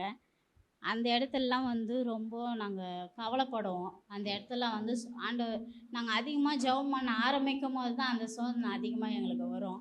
அப்போ நான் ஆண்டவரே மேலும் மேலும் எங்களுக்கு சோதனை வந்துனே இருக்குதுன்னு யோசிப்பேன். அந்த இடத்துல நம்ம சகிக்கணும் அப்படின்ற விஷயத்த நான் கற்றுக்கினேன். ஆண்டவர் கர்த்தருடைய பரிசுத்த நாமத்துக்கு மகிமுண்டாகட்டும். சாத்தானை ஏன் இந்த பூமியில் வச்சுருக்கிறாரு அப்படின்னு ஒரு கேள்வி இருந்தது என் மனசில். தலையை மட்டும் நசுக்கிட்டாரு, அவர் ஏன் அந்த சாத்தான் முழுமையாக கொல்லக்கூடாது அப்படின்னு சொல்லிட்டு. இன்றைக்கி வந்த வார்த்தையில் பார்த்திங்கன்னா நம்ம சிட்சிக்கப்படணும், நம்ம சரியாகணும்னு சொல்லிட்டு யோபு கூட பிசாசனுடைய கையில் ஒப்பு கொடுத்தாரு. அது மாதிரி கடவுள் வச்சுக்கிறாருன்ற அந்த ஒரு சிந்தனை எனக்கு கொடுத்தாரு. கர்த்தருக்கு நன்றி. இவங்களுக்காக ஊழியம் செய்யணும். அதுக்கப்புறம் நம்ம திக்கற்றவர்களுக்கும் நம்ம உதவி செய்யணும். நெக்ஸ்ட்டு இப்போது நிறைய கஷ்டம், கடன் பிரச்சனை அப்படி இருக்குன்னா கர்த்தரை முழுமையாக ஏற்றுக்கொண்டால் நம்மளுக்கு அந்த பாடுகள் இருக்காது. நம்ம பாதி கிறிஸ்தவர்களாக கொஞ்சம் விசுவாசம், கொஞ்சம் அவிசுவாசம், ஆண்டவர் செய்வாரா இல்லையா அப்படின்ற காரியங்களின் மித்தமாக நம்மளுக்கு இப்படியாப்பட்ட பாடுகள் வருது. நம்மளுடைய தவறுகளின் மித்தமாக தான் பிசாசின் கையில் வந்து நம்ம ஒப்பு கொடுக்கப்படுறோம். ஆண்டவர் வந்து இந்த நாளில் இதெல்லாம் பேசினார். ஆவிக்குரிய ஜீவியத்திலும் நல்ல வேதத்தை நாங்கள் கூட அடிக்கடி பிள்ளைங்க வியாதிப்பட்டுருவாங்க. எங்கள் வீட்டுக்காரர் நான் கூட நிறைய வியாதிப்பட்டுருவேன். ஆனால் இந்த நாளில் வந்து நம்ம விசுவாசமாக ஜெபிக்கணும். முதல்ல தேவனுடைய ராஜ்யத்தையும் அவருடைய நீதியும் தேடணும். நம்ம வந்து மருத்துவர்கிட்ட போகிறது பார்க்கல அநேக வேத வசனங்கள் வந்து வேத வாக்கியங்களில் நம்ம தியானித்தாவே நம்மளுக்கு வியாதி வராதுன்னு கூட ஆண்டவர் இந்த நாளில் உணர்த்தினார். அதற்காக கூட கர்த்தருக்கு ஸ்தோத்திரம். கர்த்தருடைய நாமத்துக்கு பரிசுத்த நாமத்துக்கு ஸ்தோத்திரம் உண்டாவதாக. இந்த நாளில் வந்து தானியேல் வந்து சிங்கத்தின் குகையில் போட்டு ராஜா வந்து ஆனால் ராஜா வந்து நீ தானியேலே நீ தொடர்ந்து ஜெபத்தில் 3 வேளையும் ஜெபிக்கணும்னு சொல்லி அவரும் பிரயாசப்படுவார். ராஜா வந்து தானியேலும் அந்த சிங்கத்தின் குகையில் இருந்தாலும் 3 வேளை கர்த்தருக்கு ஜெபிச்சார். அந்த சிங்கத்தின் வாய்கள் தூதர்களால் கட்டப்பட்டு அவனை எதுவுமே செய்யலை.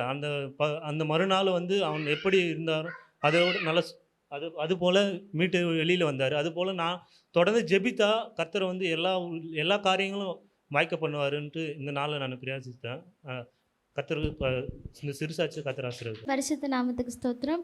இன்றைக்கி செய்தியின் மூலமாக ஆவிக்குரிய ஜீவன் எப்படி ஜீவிக்கணும்னா, நன்மை செய்யறதில் சோர்ந்து போகக்கூடாது, எல்லாருக்குமே நல்லா உதவி செய்யணும், அப்புறம் நல்லா வேத வாசிக்கணும், ஜெபிக்கணும் அப்படின்றத கற்றுக்க தேவன் உதவி செய்தார். கர்த்தருக்கு நன்றி.